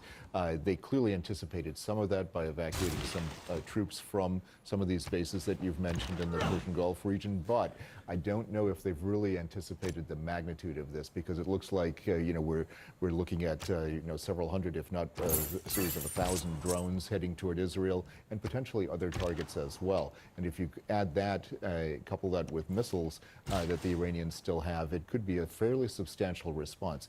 The question then would be, though, what kind of follow-up will the Iranians have? How effective is that Iron Dome anti-missile system that Israel has over the whole country in dealing with a lot of drones coming in from Iran? This is what the Iranians are trying to do, Wolf. The Iron Dome system was not built for drones. It does have some modifications that have been made to it to work on the drone problem. But the problem is that with a swarm of drones, it's going to overwhelm most radars that are associated with the Iron Dome. And that's why not only do they have the Iron Dome, but the other elements of the Israeli air and missile defense systems like the Arrow system and David Sling, but also the Aegis systems that the U.S. Navy brings in. And those are sitting off the coast of Israel right now. Shit. And they are supposed to help with this. Let's see how effective they are this time. They were highly effective in June. Let's see how effective they are now. Joining me now is CNN national security analyst Alex Plitzis. Alex, let's start right where Wolf left off. Explosions over Bahrain. The Iranians hit the U.S. Navy's 5th Fleet Service Center. Explosions over UAE, both Dubai and Abu Dhabi, over Jordan, Kuwait, other states there in the region. Just put into context the scope of the response from the Iranians and what you glean from how they've responded and how quickly. So it's clear that they were prepared for counterstrikes to a certain extent. So, my issue with Civ is that ultimately only 2 governors matter. And then it's like, okay, now what do I do? And I don't have like you being able to use the fishing lady. Like, I don't even think about it because it just doesn't even. It's like it would be something I would have to memorize doing. Especially if you've got like shitty territory that's just like edge coastal water. The amount of housing there is and no food coast you can on get this is map, crazy. though. Like, to remember to only build builders with her as well. Like, it's not a habit I formed. Yeah. extent, given that they reacted fairly quickly in the middle of the night to the strikes, because in the 12-day war, they took a little bit of time to respond as they regained command and control and determined what assets that they had left. And they took 5 days to respond after Qasem Soleimani was assassinated. So the this is Gurus clear only that there have had been their some charged pre-planning that was heals. done. And as you mentioned, the countries that were attacked here specifically are where we have specific bases. So in Kuwait, we have Ali Al Salam Yeah, Air they're Force Base. only In the really UAE, we have important Al if Dhafra you're Air Base, about going 20 up miles against south of other Abu Dhabi. apostles. In Bahrain, we have the 5th Fleet that's based out of there. In Doha, we happen to have nearby Al Udeid Air Force Base. Is not only the Air Force Base, but also the forward headquarters for U.S. Central Command. So all of those locations my are God. strategic U.S. military bases in the region. The first spy I built, able to grab sources, of course. Yeah. Then he tries to form out unrest, fails, isn't caught. Then he tries to form out unrest again, fails, is caught, killed. Great. Useful. Yeah. Well, I guess there is if you're going into spies, I guess there is a specific policy card where you should use. Mm. But, you know, like, what an asshole.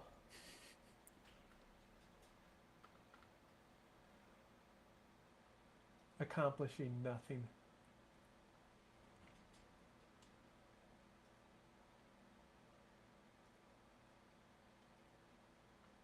Because she also, the fishing lady also has 20% productions towards constructing districts. So if you've got new cities, but she's by the great. time I'm there, I like don't even care because I'm just doing my main focus is a settler rush with monumentality. Mm. That's fair. I mean, look at how much I've expanded because of monumentality, and now I'm in a dark age because instead of like focusing on points, I was just focusing on expanding as quickly as possible. Mm. But like, there's nothing they can do. I've already won the game with this many cities. There's just literally nothing they'll be able to do. I'll have too much science and culture just building a campus in each one. My science will be crazy high. I'll never even need research labs. I'll never need to even pollute. The research labs. Right now by Daniel Shapiro, he's the former No. U.S. They cost power though, and it's hard to justify the research labs because they cost power. So you're also like burning coal to power them, and they only give you a little bit of science. And by that time, you're so late in the game that any science you're researching is only like 4 turns or so. Mm. And then if you're at the end of the tech tree, then really what's the point of building them? Because you'll just be hitting that renewable tech anyway that you get, that you just have to keep picking at the end of the game. Yeah, it's future tech, isn't it? It's just Yeah, you just keep picking that at the end of the game. It's like, who culture cares? that matters. You're 'cause getting you it get often in envoys. one turn. Yeah, you know? it's culture. It doesn't actually culture help. gets you envoys and governors and shit. Yeah, but it's just you trying to end the game at that point. Yeah. It doesn't actually. You could spend your resources elsewhere to get a closer end game because you don't actually need science. You just For need the to end game, research no. space stuff. Mm-hmm. And then you need the production to build those spaceports. Yeah. Ambassador to Israel, Ambassador Shapiro, thanks so much for joining us. I understand you are now in a shelter in Tel Aviv. Well, what caused you and your associates to go to this shelter? What happened? Thanks for having me, Wolf. So early this morning, for the first time, a siren sounded, and where I was staying, we all rushed to a shelter. That's now happened about 7 or 8 times today here in central Israel. The last one, which just occurred a few moments ago, was followed by a series of booms. Sometimes which is an interception of an incoming missile. And earlier in the day, we heard 1 or 2 of such booms. But in the last round, we heard over 2 dozen. So it seems that the Iranians have changed their tactics as the day has gone on, from individual or small numbers of missile attacks to at least the last one being a larger salvo, which they've used in the past to try to saturate and penetrate Israeli air defenses. Do you get a sense that the Iranians in their missile attacks, their drone attacks, are going after specific Israeli military targets or just launching them to kill people and destroy as much as possible? It's impossible for me to know from the places I've been able to be today exactly what they're targeting. In the past, they have put a lot of emphasis on military targets, intelligence targets, but some civilian targets. There are still buildings destroyed in central Tel Aviv from the war last June. So, and because Israel's a small country and a lot of civilian population lives alongside Do you get holy various site other installations, district bonuses from me? and these missiles are not that accurate. So if I put my it's holy site entirely next to your possible that science they could building, shoot for a if it security target and to hit an have a apartment bonus building there, or would it give a bonus? or a neighborhood? I'm not sure. So they're probably going to cause as much damage as they can, given the pressure they're under from combined U.S. and Israeli strikes that the president announced this morning. Clearly a lot of targets for the Iranians in the Tel Aviv area, and good luck over there. Just stay safe. What do you think regime change in Iran potentially could look like? Do you see a clear path to who might actually take over if there is regime change? I think this is one of the big question marks hanging over what the president announced last night. First of all, I think many Americans probably woke up this morning surprised to discover that we're at war in the Middle East, something the president said he was going to try to avoid. President, and he really face. didn't do very much to prepare the public or discuss with the public what his strategy was, what the He goal didn't was, even ask Congress. why it was imminent, and why it was necessary to take this action now. He Hey, mentioned bitch. what we know very well about this terrible Iranian regime. Its nuclear program, ballistic missile program, its abuse of its own people, and its sponsorship of terrorism. But why now? And it was surprising to me that he laid the predicate that the goal of this is regime change, because that is not something that can be done just by airstrikes. What he said, and he's probably right about this, is that only the Iranian people on the ground are going to be able to overthrow the regime and replace it with something else. But replace it with what? Most intelligence experts who you consult with suggest the most likely near-term replacement for the current regime is a military dictatorship under the Iranian Revolutionary Guard Corps. Beyond that, it's a big question mark whether there is a sufficiently consolidated opposition, whether it could be done peacefully or democratically, whether different splinter groups, ethnic or regional splinter groups, might try to break away from the. Such a random city placement by Sweden. Oh my god. There's... Wow. Of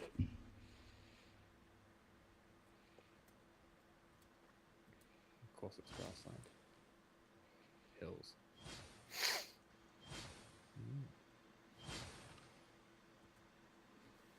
Something's happening. Yeah. Religious thing, I think.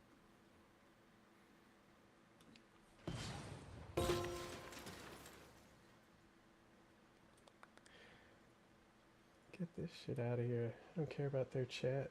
Get out of here. Fucking YouTube. Get out. I don't want their chat. YouTube? For fuck's sake. Okay, let's see these doofuses. You know, but I think they will be.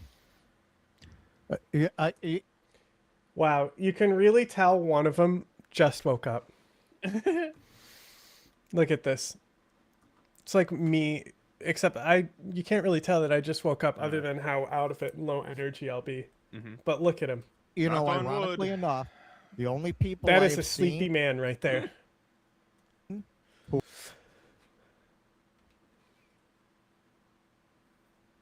who are for this are libs who are very upset that the women in Iran can't get an OnlyFans account. Those are the only people I've seen who are for this.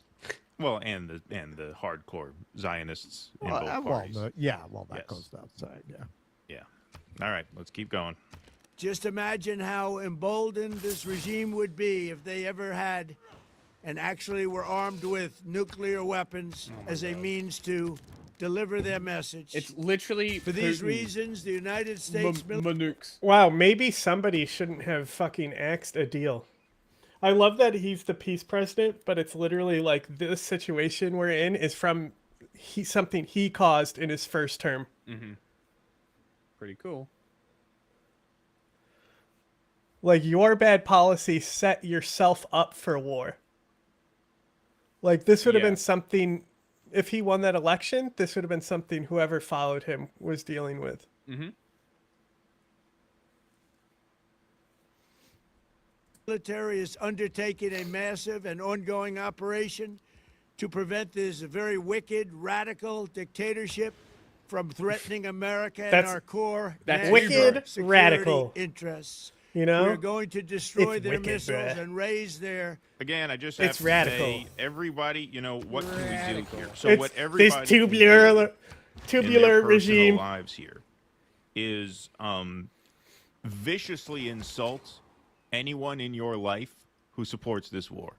Relentlessly mock, ridicule, and insult everyone. No reasoning. Say, if you lived through the Iraq War and you believe this, you are a worthless fucking moron. And I want you out of my life. That's what you should tell anybody who believes this. This is unbelievable we have to sit through this shit again. If you're believing anything out of Trump's mouth, Yeah. and now this is the finally thing to, like, the people who would support this should already be out of your life. Yes. Unbelievable. Realistically. From this fucking guy of all people. From this guy with the sorry, hat. With the hat. I'm going out of order here. This is the tweet these fucking people fire up. This was tweeted out by the Trump campaign the day before Election Day. The day before Election Day. GOP, vote the pro-peace, vote Trump Vance. Glenn Greenwald, one of the most shamelessly fraudulent presidential campaigns in American history. I love you, Glenn, but that tweet is 2 words too long. It was the most shamelessly fraudulent presidential campaign in American history. Bar none. Bar none. See, I told Russ to be careful today because channels get banned today. I got to be careful. But I will. So far, I've done a pretty good job. As good a job as I can. Missile you didn't even use the industry to guillotine the slide. ground. It will be totally, again, obliterated. We're going to annihilate their navy. We're going to ensure that the region's terrorist proxies can no longer destabilize the region or the world and attack our forces and no Okay, just them reacting to Trump. I don't care about. longer. Well done, Mr. President. Well done, Mr. President. Well, yeah. So he is up for re-election this year. It's going to take a wave of popular support against this war to get this situation under control. Yeah, if there's Lindsey any Graham hope. And there may not be any is hope. not- It may be too late. I'm going to be honest. Lindsey with everybody. Graham, this is going to be the only but, thing he's going to yeah. ever, like, Anybody who supports not this needs to be voted attack out of Trump office. for It's it. as This simple is as what that. he wants. It's as simple as that. And like our chatter here says, yeah, He's that's not gonna change his sufficient, mind. But No. that is something you can do. You have to be you have to be willing to understand that you have to exercise whatever political power this system grants you, and that is one that for now we are still granted, and so you have to be willing to use it. It's as simple as that, right? Twitter-brained takes. Well, no, I'm not voting. No, I mean anybody who supports this needs to be voted out, and that goes for both parties. Fetterman is Oh, getting up and dancing about Yeah, I this saw now. that. Oh, yeah, I'm I sure saw Chuck that. Schumer is very happy about this. Chuck Schumer said nothing to stop this. Remember, Chuck Schumer called Trump a taco. No side deals. He's negotiating side deals, right? So I'm not. This is not an endorsement of either party. I'm just saying, well, like, didn't the Democrats block Kana and Massey's proposal for a War Powers Act? They blocked it long enough for Trump to do this before that could go to the floor. oh yeah, no, I'm not. Yeah, like I'm not saying there needs. Very tired. Very tired, bored. They are very sleepy. They were not ready for this. Yeah.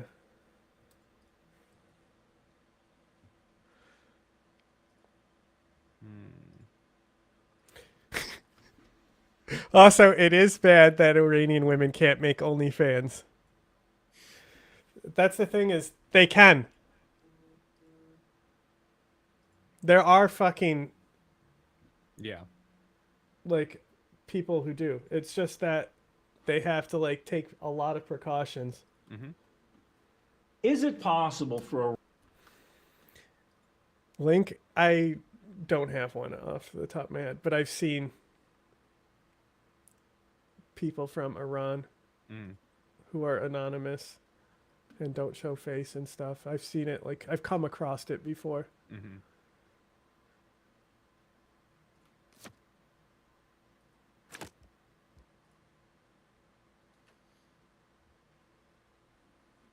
Production towards wonders. Where are you at? Here it is.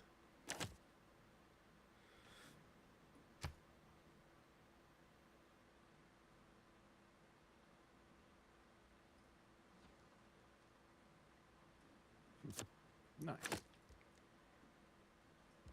Grr, fucking mission. Iran to shoot down coalition airmen or strike coalition ships during Operation Epic Fury. You know, I might look a little bit different right now. I have been going on the news constantly since the news broke. I haven't even been able to shave today, and so I'm kind of doing this off the cuff. But I wanted to do it. That's him not shaving for a day. I shave like every day. I don't. And I still don't have the baby shine that this man has on his face. Baby shine? You see how shiny he is? Yep. That is a baby Right. face. So I'm kind of doing this, Bro, the off fucking pause screen I had him on too is so haven't funny. been able to shave. Look at that. Today. boy. The king so of I'm kind babies. doing this off the cuff, but I wanted to do it because a friend of mine named Andrea Kay sent me a message, and she said, Ryan, I'm sitting with a friend of mine whose son is on an aircraft carrier. Could Iran strike that aircraft carrier? And so I want to give you guys an honest answer, and I don't want to sugarcoat it. President Trump did say that there could be U.S. casualties, and he's not wrong about that. So let's start with shooting down an air crewman. Iran's surface-to-air missile capabilities have been heavily attrited since Operation Midnight Hammer and Operation Rising Lion, the Israeli strikes on Iran fucking and the American cringe strikes names. on Iran back in June of 2025. And I can tell you this. Just because we took out a lot of their surface-to-air missiles doesn't mean we got everything. Some of the first aircraft that were into Iran were likely SEAD, or Suppression of Enemy Air Defense aircraft. These are specialized aircraft that essentially dance with surface-to-air missiles. They try to get lit up by these surface-to-air missile radars, and once those radars lock onto them, they fire an anti-radiation missile that homes in on that radar beacon directly toward that transmitter. It automatically follows it. And these SEAD people know exactly what they're doing. They are very, very good at it. So we've likely destroyed a lot of Iran's surface-to-air missile capability. That doesn't mean that there isn't a golden BB. That's that one round from anti-aircraft that you don't see that hits your jet. And it doesn't care that we've attrited so many of Iran's surface-to-air missile capabilities. There's also the possibility that if this goes on a long time, if these strikes continue, what we're going to see is crew fatigue. Pilots get tired, maintainers get tired, airframes get stressed. If you put an airframe back into the air and that particular airframe hasn't been totally fixed, you could have a cascading set of failures. There's always that possibility that you're flying over Iran on some strike mission and something breaks. The fuel pump. I'm not a pilot. The fuel pump breaks. So now what do? Well, you turn that jet to the southwest, and you hope to get back over the water. That way it'll be a little bit easier to rescue you. Yeah, he's a pilot! Great! By the way, did you check the drive? Because I uploaded 2 versions of I the haven't Mujahideen. checked the drive. Hold on. We already have had so many opportunities where it should have been played.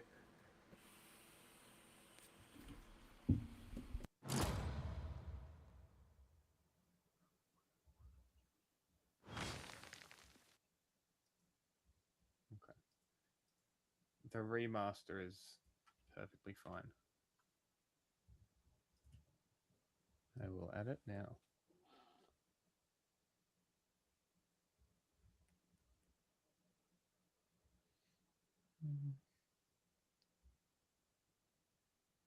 Okay. Can go here. Eject or do a belly landing over Iran. Now, let's say you do get close to the water and you're able to eject. Well, ejection isn't the most ejaculation peaceful way to exit an aircraft. A Really? lot of people get hurt when ejecting. And everyone saw Top Gun. You saw what happened to Goose. Not So Goose. when you Don't eject, bring that up. you can get hurt, you can get killed, you can hit the water, and for some reason you drown. You can get eaten by a shark before the helicopters come to pick you up. There's a lot of possibilities that can occur when you eject from an aircraft. Now let's say you eject from that aircraft over Iran. Now you could be in a heck of a lot of trouble because in addition to the injuries that you're going to receive from ejecting, now you have to deal with the local population. Now, a lot of pilots carry what they call a blood chit, which is a little card that says, hey, Civ, I am an American wide, pilot. goth girl If you spit give all me over my shelter, face. You will be rewarded by my government when I Fuck am that rescued. missionary. There may be some Iranians that would protect American pilots. There may be some Iranians, especially in the IRGC or perhaps police force. Oh, you killed a missionary with an apostle. Mm. Did that give you air score? I think it did. Yes, it did. See, religion is a really good way to get air score. No, it didn't. I got campus score for building a campus. Era score for building a campus. I don't remember everything that gives it to you.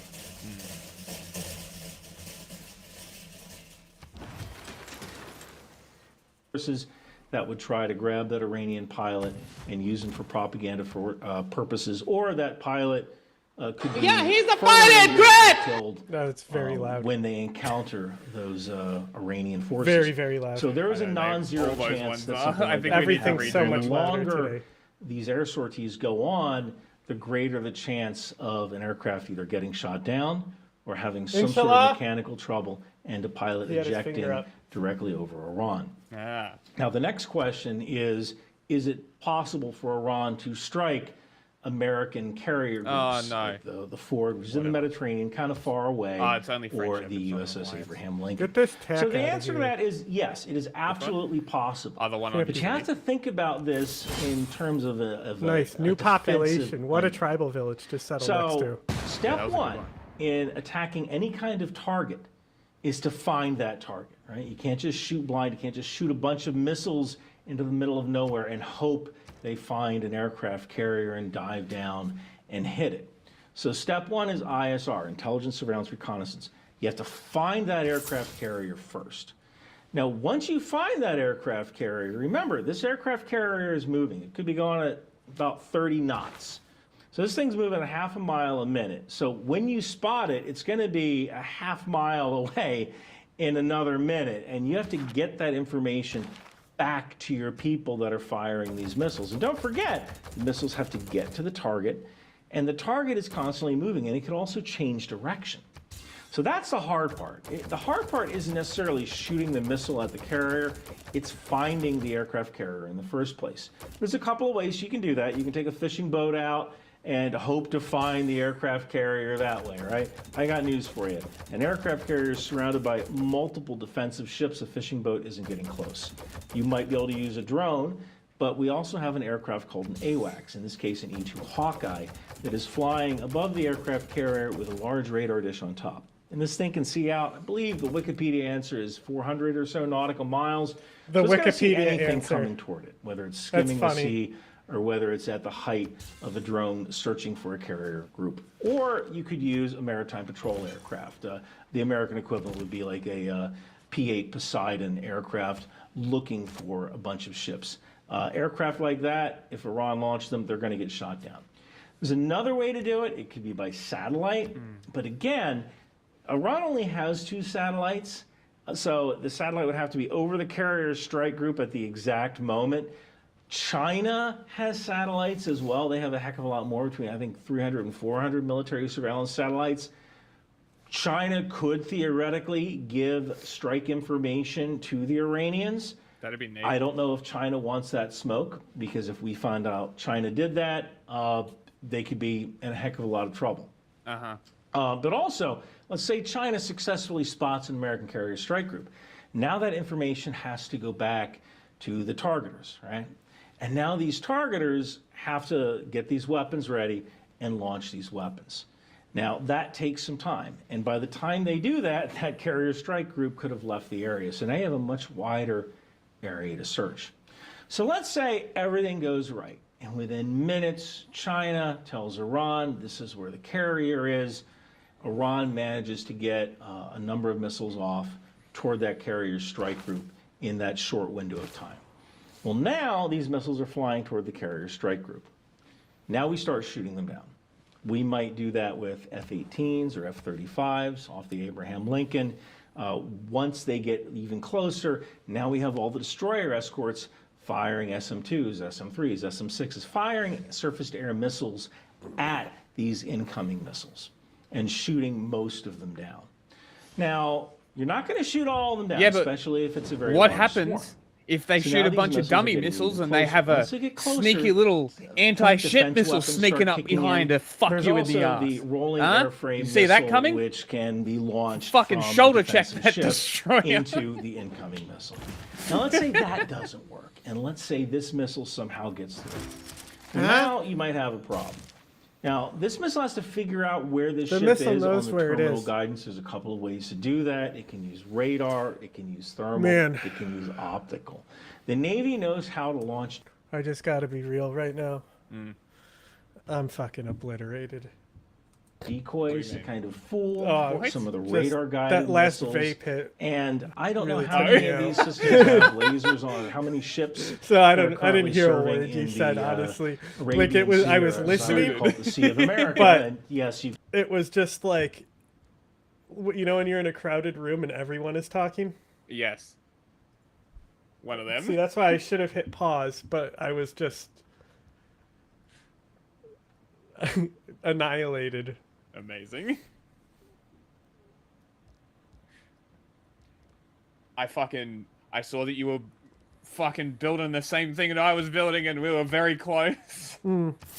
So I don't have a lot of production. Fucking So- cleared some toxins and cleared a rainforest and got it first because fuck you. Yeah, I wanted so, those like, fucking I was, governor I was upgrades. getting pretty close, but like I started that like 30 turns ago. Yeah, no, I did as well. Oh really? Yeah, literally. I don't have great production, so.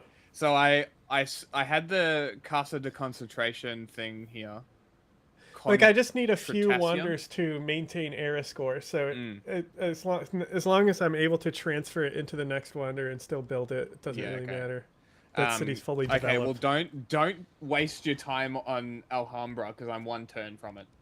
So what I've been doing I don't is think I've just... I have anything where it can build. Okay. Because what I've been doing is I've been using my two main cities to build these two wonders and expanding all the others.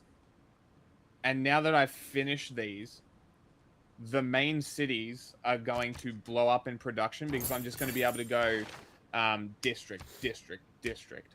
So, in theory, I should be coming up pretty hot in the next few turns.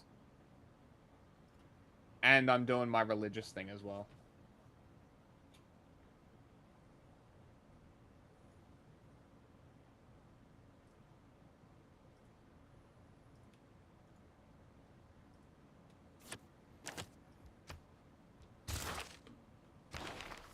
Can get that shirt at bunkerbranding.com. Shut up! Oh my God, he Once never that missile stops. gets close, if it doesn't get intercepted, it could hit the ship. Couple of things with that. Let's say that thing has Australia's about offering a 1,000-pound joint warhead, which war is with about what- Montezuma. What do you think? Montezuma? Yeah. Maybe. It would pull both of us in. Oh. I'll give you the 128 gold he's giving me. Montezuma. Oh, hang on. Where is he? He doesn't. Okay, he only wants to give me 37. He does not like me, Montezuma? Montezuma. But where is he? Pretty far. He's so far away. I'm nowhere near him. Yeah. Sure, go for it. You want to do that? Go for it. Better not ruin my relationships with everybody. It will. Fuck. So you want no? Not right now. Okay, just checking. If I can engineer a war, sometimes it's beneficial, you know? Yeah, that's what I was thinking, is like maybe if we could work it in a way that we wouldn't get any negative repercussions, maybe, but if it's a start of a war... Well, the point would be to make up the negatives, like, because by looting and shit.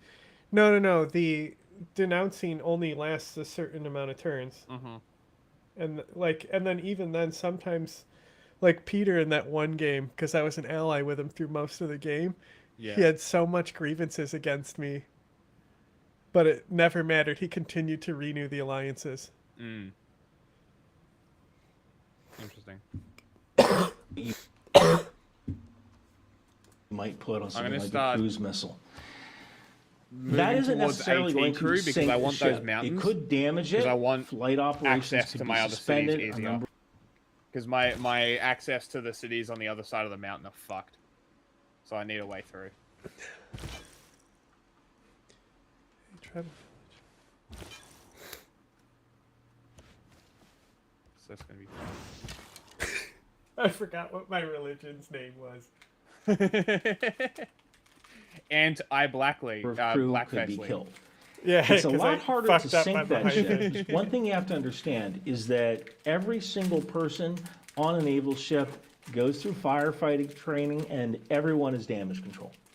So once that missile explodes, people start to get to work repairing that damage, mitigating flooding, fighting any kind of fires.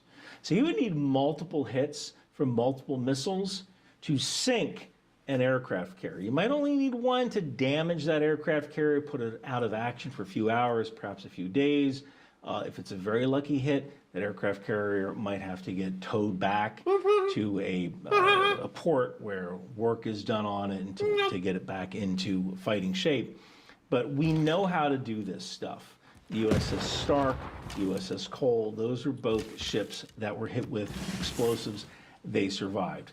The explosive that hit the USS Cole was... You should look, if you want to see some crazy stuff, have you ever seen the joint NATO exercises where they're destroying a ship that's decommissioned? I think so, yeah. It's good fun. I've seen a few of them, actually. Takes a lot. Yeah. And those are empty ships with no crew, and it still takes that much. Yeah. It was enormous. The explosive that hit the USS Stark did a lot of damage, put it out of action, but it didn't sink it. So is there a chance Iran could target and strike U.S. air crewmen, coalition air crewmen flying above Iran? Absolutely, there's that chance. It's a relatively low chance since so many of their surface-to-air missiles were destroyed. But I personally think the greater chance is of mechanical failure while operating over Iran. Could Iran fire missiles at a U.S. carrier strike group and get a hit? It is certainly possible. No, that's a lot of damage! Their way through all sorts of defenses. And an aircraft carrier is probably the most well-protected 4.5 acres of sovereign U.S. territory on the planet. It's going to be very difficult to fight, for a missile to fight its way through all of those defenses to hit that aircraft carrier. All right, so this video is a little bit about the Iron Dome. flashy graphics and all that, but I have to go back on the news. Has this actually been tested? In another 20.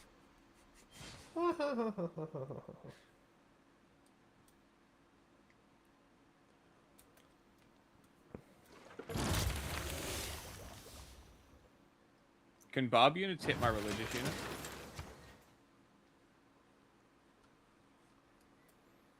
I don't believe so. Great. Oh my god. This Nubian city is called Shat.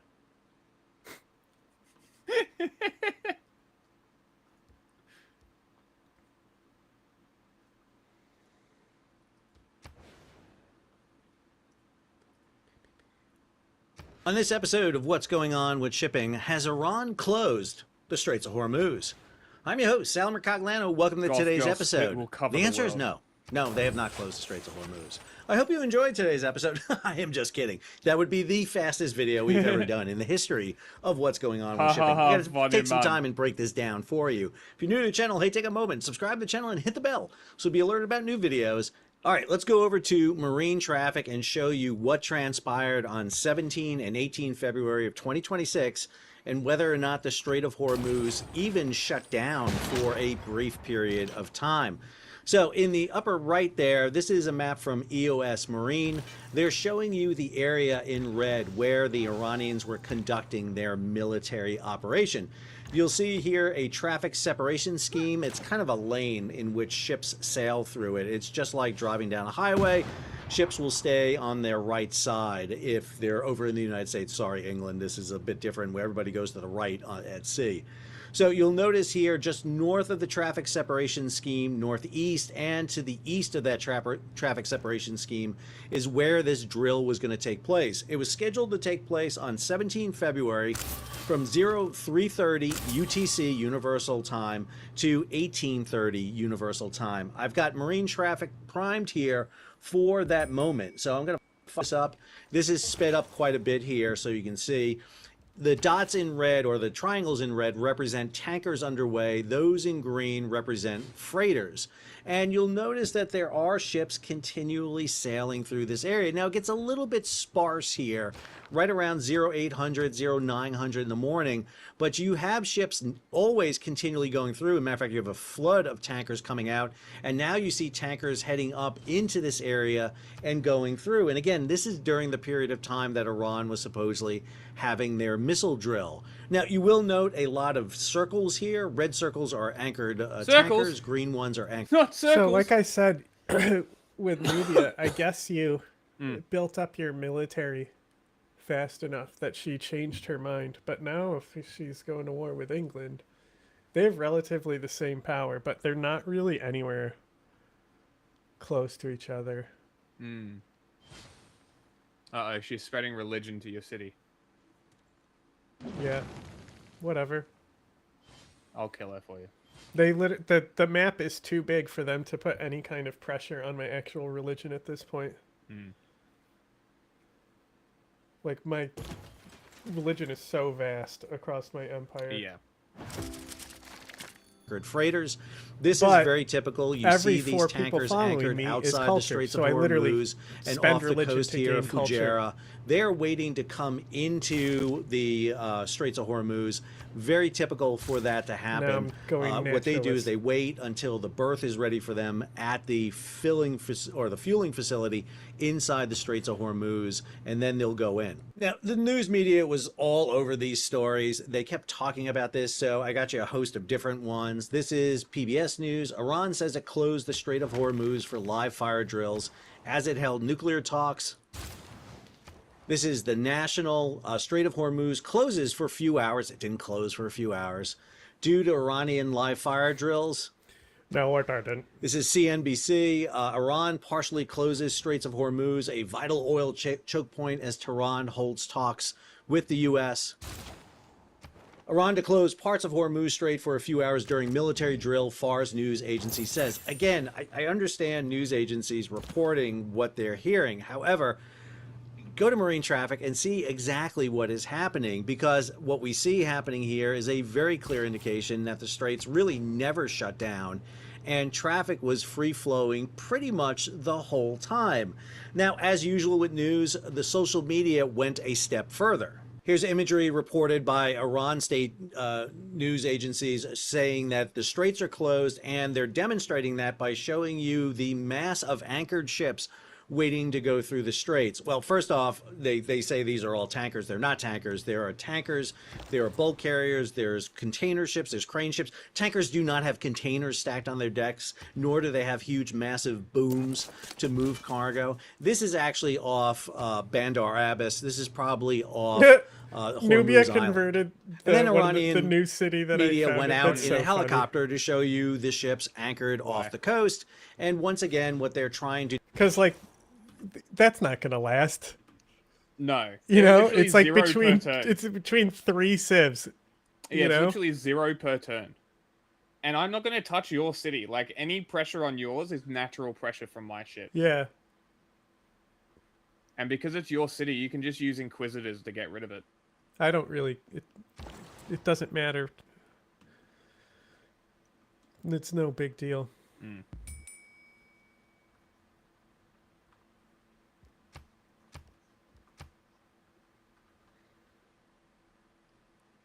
Me. Why can't you go... Oh, because there's already a route to Lamistan. So we want... Demonstrate to you is the fact that the Strait of Hormuz is closed.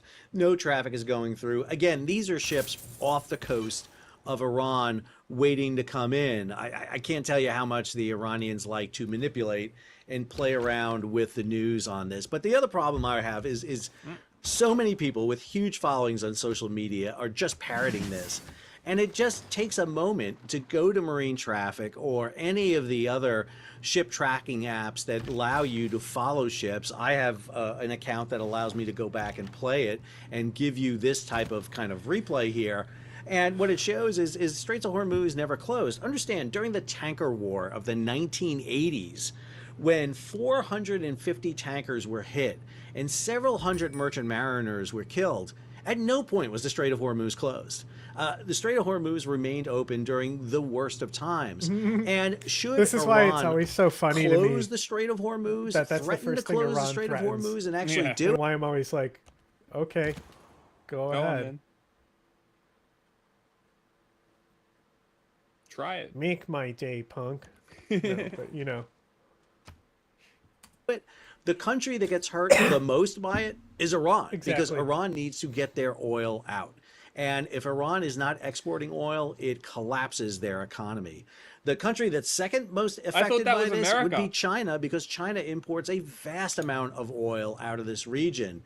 The United States and Europe don't get as much Australia out of the Persian Gulf. denounced They use very England. little, as a matter of fact, out of Base. the Persian Gulf today compared to what it used to. Europe a little bit more, but it's really Asian countries that are going to suffer the most right here.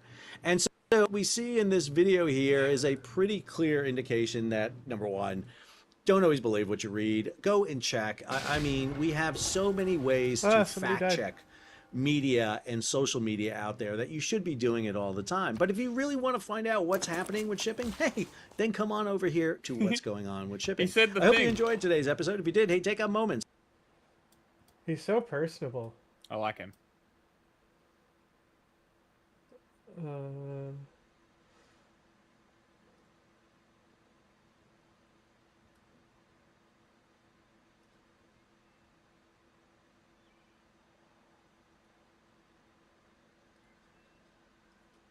Let's see. Man, Nubia, holy shit. Look to the northeast of my... No, sorry, northwest of my cities. All right, this is another live that I'm going to. That's not what I wanted. I wanted another tab. I can't look at anything right now. I gotta do a show.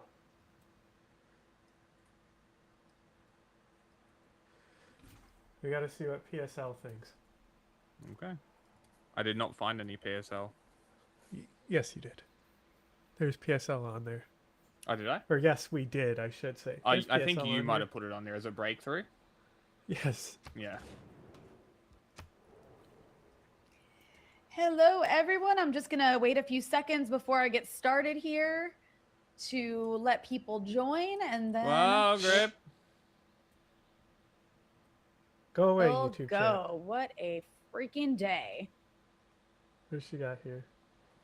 The bombing of Iran and the Iranian retaliation, which we're now seeing waves of both of these things play out. What are your kind of initial thoughts?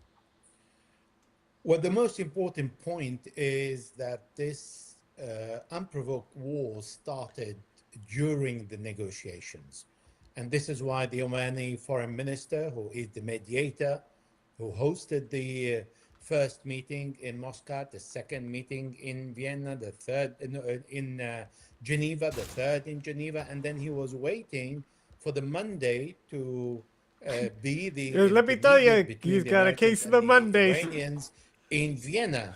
And this is when the Americans Say and talk the about a Israelis case of the started war, Mondays. which remind us of June 2025 that actually the Americans are not trustworthy and they are not a mediator, and they have now all parties to find another country or leader who can be trustworthy to de-escalate when the time comes and when the objectives of the Americans are not met.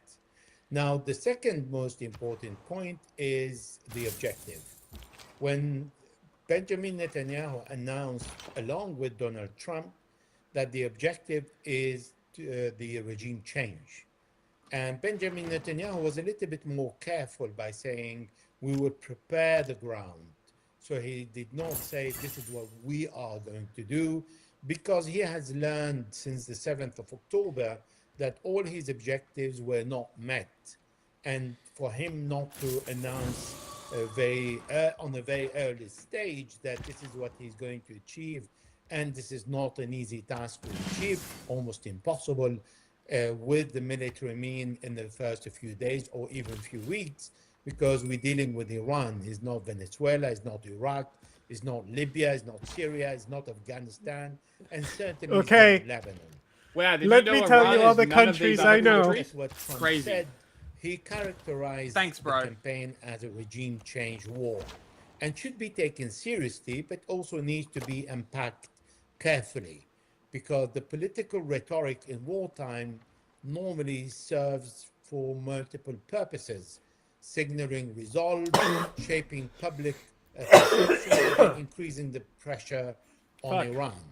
The real question is whether this military campaign aligns with that rhetoric and it is achievable. You're getting sped up, pal. And I want to, speaking to the issue of regime change, I want to play a clip from the really insane 8-minute long speech that Trump released on Truth Social, which I'm sure you've watched, that was addressed to the American people as well as to the Iranians. And here's a part of what he had to say. Finally, to the great, proud people of Iran, I say tonight that the hour of your freedom is at hand. Stay sheltered. Don't leave your home. It's very dangerous outside. Bombs will be dropping everywhere. When we are finished, take over your government. It will be yours to take. This will be probably your only chance for generations. For many years, you have asked for America's help, but you never got it. No president was willing to do what I am willing to do tonight. Now you have a president who is giving you what you want. So let's see how you respond. America is backing you with overwhelming strength. You think this is kind of... You think Hitler said similar things when he bombed Berlin? Or not... bombed London. You think he said similar things? Maybe. Like, rise up against your government. Stay inside.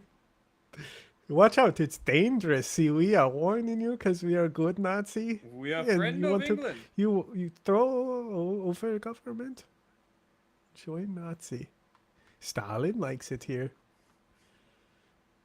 You'll like it here too. Why can't... Where is... Can you give me my cities only? Where the fuck? Why can't I just click the city that I want it to go to? It shows me I have a path to it. Why is it not here? We'll come back around. And devastating force. Maybe it will Now fix is the itself. Time to seize control of your destiny and to unleash the prosperous and glorious future I don't want that is an close alliance with within you, your England. reach. This is the moment for action. Do not let it pass. May God bless the brave men and women of America's armed forces. May God bless the United States of America. May God bless you all. Thank you. So that's one. And then I also wanted to, I think it's really a very important clip is this one from that same speech. God to protect all of our heroes in harm's way, and we trust that with his help, the men Oh, and women it of was the just armed going forces through the will city, prevail. huh? We have the greatest in the world, There and they we will go. prevail. To the members of the Islamic Revolutionary Guard, the armed forces, and all of the police, I say tonight that you must lay down your weapons and have complete immunity, or in the alternative, face certain death. Okay, so that is a call for regime change. Like, there's no question Yeah. about that. And once it becomes a call for regime change, I think, this becomes an existential war for Iran, which is why we see them actually using their leverage in a way like they never have. But Elijah, I also want to point out that according to the New York Times report What from leverage? earlier today, They said the combined Israeli-American attack also includes attempts to target key figures in the country. This is an extensive attack that is expected to last at least. Do you hear an echo coming from her specifically? Maybe. There's something. Like it sounds like a TV in the background, and it's like her. Yeah. I was hearing that. Yes. Several days. And then it goes on to say the primary threat Israel currently It's sees like her from Iran monitor is is long-range too loud. surface-to-surface missiles. Yeah. According to the plan presented to President Trump, Israel will focus most of its efforts on the missile storage sites, production facilities, and launchers, while American forces are Oh, you know what expected it to focus is? It's the guest. It's his computer playing her audio back. Because he doesn't have the headphones on. Yes. on the Iranian nuclear program and additional targets related to the Revolutionary Guards and the regime. So all of his that's to say, shit's if probably you're loud launching a as regime fuck, change so even the noise I mean, are they cancellation delusional? is They like can't do missing that the in several very days. bottom I don't tone. think it's possible to dismantle the Iranian government in the course of several days, but it does seem to be what they're trying to do here. I mean, what do you make of all of that? Now, there are two essential things. The Israelis started to attack individuals. Therefore, they've attacked the location of the leader of the revolution in Sayyid Ali Khamenei. They've attacked the residential declared palace, war on the England. Juma Street that is known where all the main institutions are, including national security base and one building of the foreign ministry, etc. But this is where the Israelis went, and they managed to kill if only few commanders and few officials, but not Sayyid Ali Khamenei and not the president, and certainly not the Military foreign minister Abbas emergency. Araghchi. However, the Americans started to bomb harbor, started bomb IRGC bases, missile production industry. So they went to the military targets. Now the Israeli bombed 2 schools, and they caused the death of more than 81 schoolgirls, and these are civilians that were directly targeted. The point I would like to make here is it is an existential threat for Benjamin Netanyahu's political future. His failure on the 7th of October to achieve his objectives, he wants to compensate that with a golden opportunity. He managed to drag the US by the nose and bring it to fight Iran on his behalf. And that would secure him, in case of success, That's a the lot of election nuts. that he's running in October 2026. So just a few months still ahead of us for the election to be significant for his political future. Otherwise, he needs to face jail and fail the election, and face also a committee to investigate his failure on the 7th of October. For the Americans, it is not an existential threat. Iran is far away. Iran did not attack America, but vice versa. And we cannot trust what Donald Trump is saying. He said first that he obliterated and decimated the Iranian nuclear program, and then he said he will not allow Iran to have nuclear bomb. They are incompatible narrative and discourse that he is offering. And now he's going through a regime change. Now, if the strikes are limited to infrastructure, missile, nuclear, command center, and selective strategic facilities, then the language of regime change, it is not really compatible, and it is only coercive diplomacy. So the objective would be to force Iranian leadership to negotiate and to give more concession on the table, and that indicates a total ignorance of the Iranian culture, because the Iranians will not submit under bombardment that will fail to achieve the objective. It will be an attempt of compliance through controlled escalation, and controlled escalation doesn't lead to the implementation of the objectives. If the political leadership sides, regime, institution, governance, infrastructure, energy supply, then the whole Iranian economy, crippling all the resources of Iran, killing all the leaders, then a regime change can be possible, but again, not in a few days. So we don't see this objective really possible to achieve on the table. Okay. Just typical.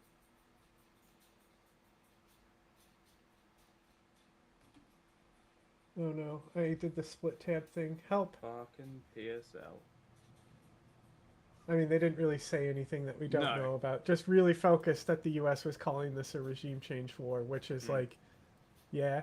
What's new? Isn't that the line they always say? But, like, also, like, nobody's denying that that's what's happening. That's what they want, is regime change. You know? Yeah. Like he literally said it in the fucking statement.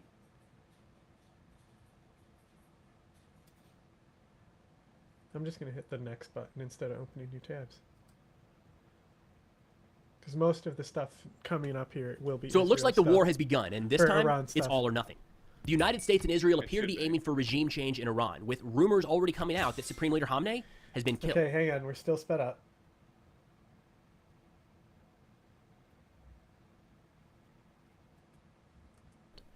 Meanwhile, Iranian drones and missiles continue to rain down all across the Middle East, and some of them are getting through.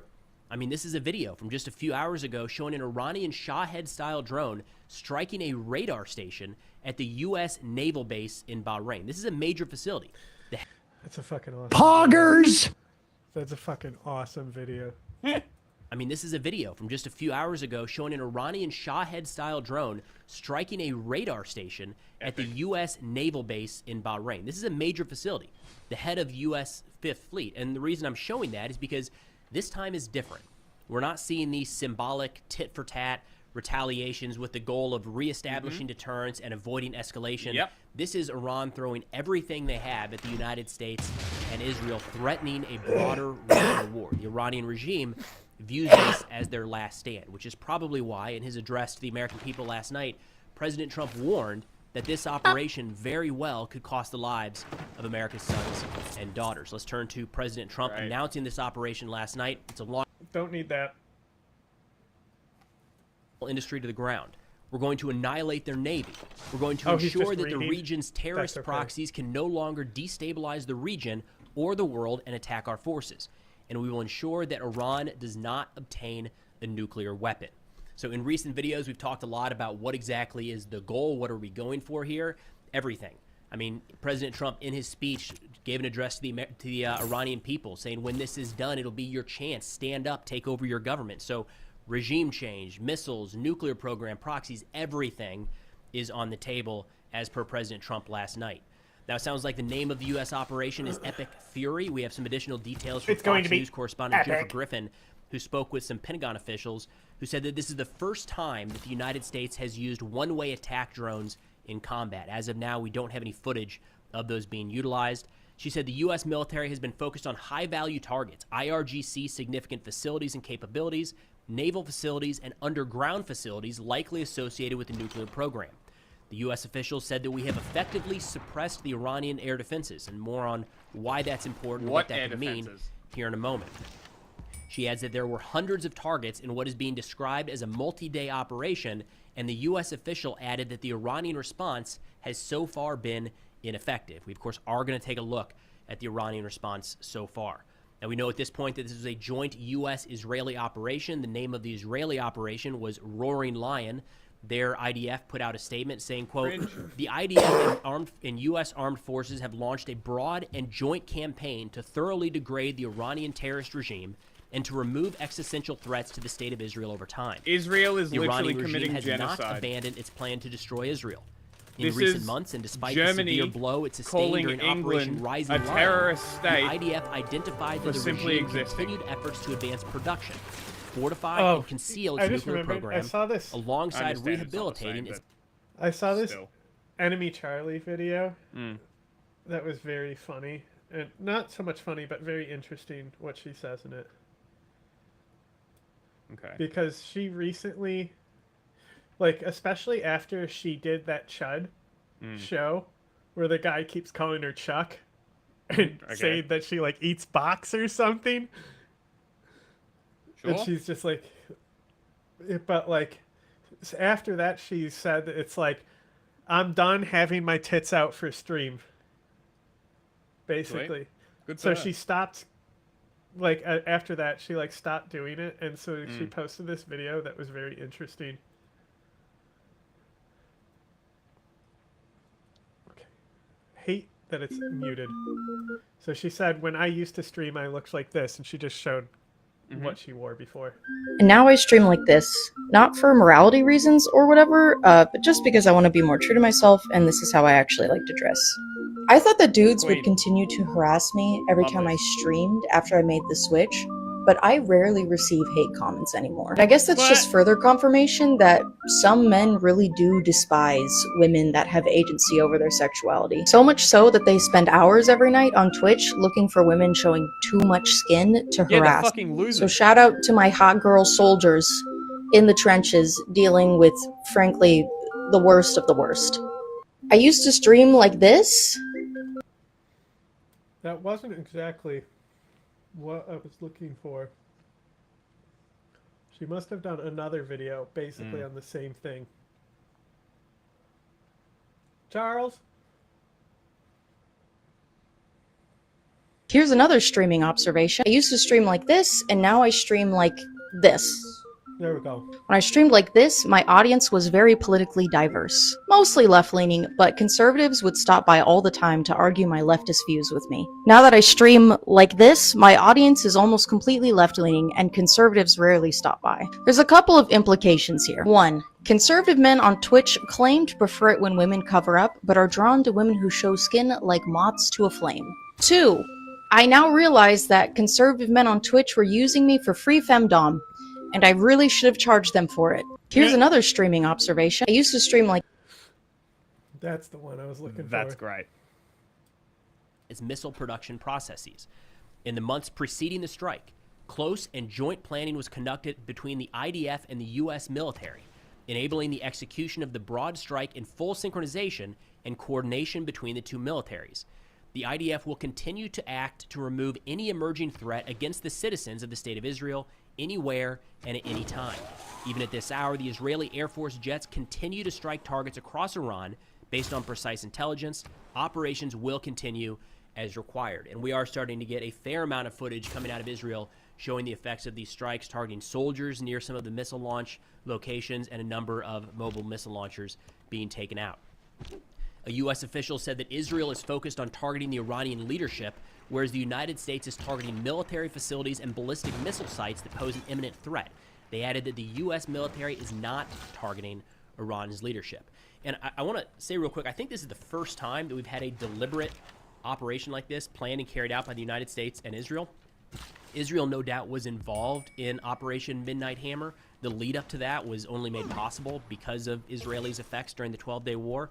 But in terms of the coordination in the airspace and American and Israeli jets overhead firing at targets at the same time, I think this is the first time this has happened, or at least the first time in a long time. So this is historic. Now, in terms of what we know so far that has been hit in US Nazi and Israeli United strikes, States it looks like the Iranian working Ministry with of Intelligence, Zionist the Ministry of genocidal Defense, Israel a handful of to military bomb commanders' offices, the femicidal Atomic Iran. Energy There are no Organization, good people. numerous government You're and all judicial scum. authority buildings, as well as the home of the supreme leader, shown here. So clearly that was destroyed. Not to legitimately, suggest that he was all necessarily scum there. of the earth. Likely he's been underground for some time, but it does look like that Fighting Khamenei was each the other, focus of at least sending one poor people to significant die. Israeli operation. They, as Filth. of right now, are assessing that he very well may have been killed. Quoting the Times of Israel, they say, Israel assesses that Iran's supreme leader was likely killed in an Israeli strike earlier today. They're quoting Channel 12, citing unnamed Israeli sources. It says there are growing indications to this effect. There is no official confirmation of this report. The TV station had said minutes earlier that the Israeli assessment was that Khamenei was hurt at the very least, and that this was not an assessment based on satellite imagery, but rather on information from unnamed sources. So it's not a matter of, look, that house is destroyed, so whoever's in it must have been killed, because we know that never is perfect in terms of battle damage assessment, but rather someone on the ground is kind of what they're saying. They have sources inside of Iran saying that Khamenei may have been killed. I have not seen anything to this point inside of Iran even addressing that claim, for what it's worth. Now, in terms of what we've seen so far and what we see coming here in the near future, it's likely that U.S. strikes were focused on clearing out the airspace and the air defense assets to allow for follow-on waves of the main aircraft. I believe in terms of aircraft overhead at this point, we know Israel has put some aircraft up. U.S. unmanned craft have certainly been over Iran. I think there's a Reaper spotted. A lot of Tomahawk missiles, so standoff munitions used in this first wave of strikes. More spies when it comes to volume, we're able to put a lot of munitions on target over a short period of time. I've been able to buy not missiles. Bombs are science stuff cheaper. We with can stack faith. more of them in an aircraft. So now I don't and need science. In most I'm cases, good. a bigger boom.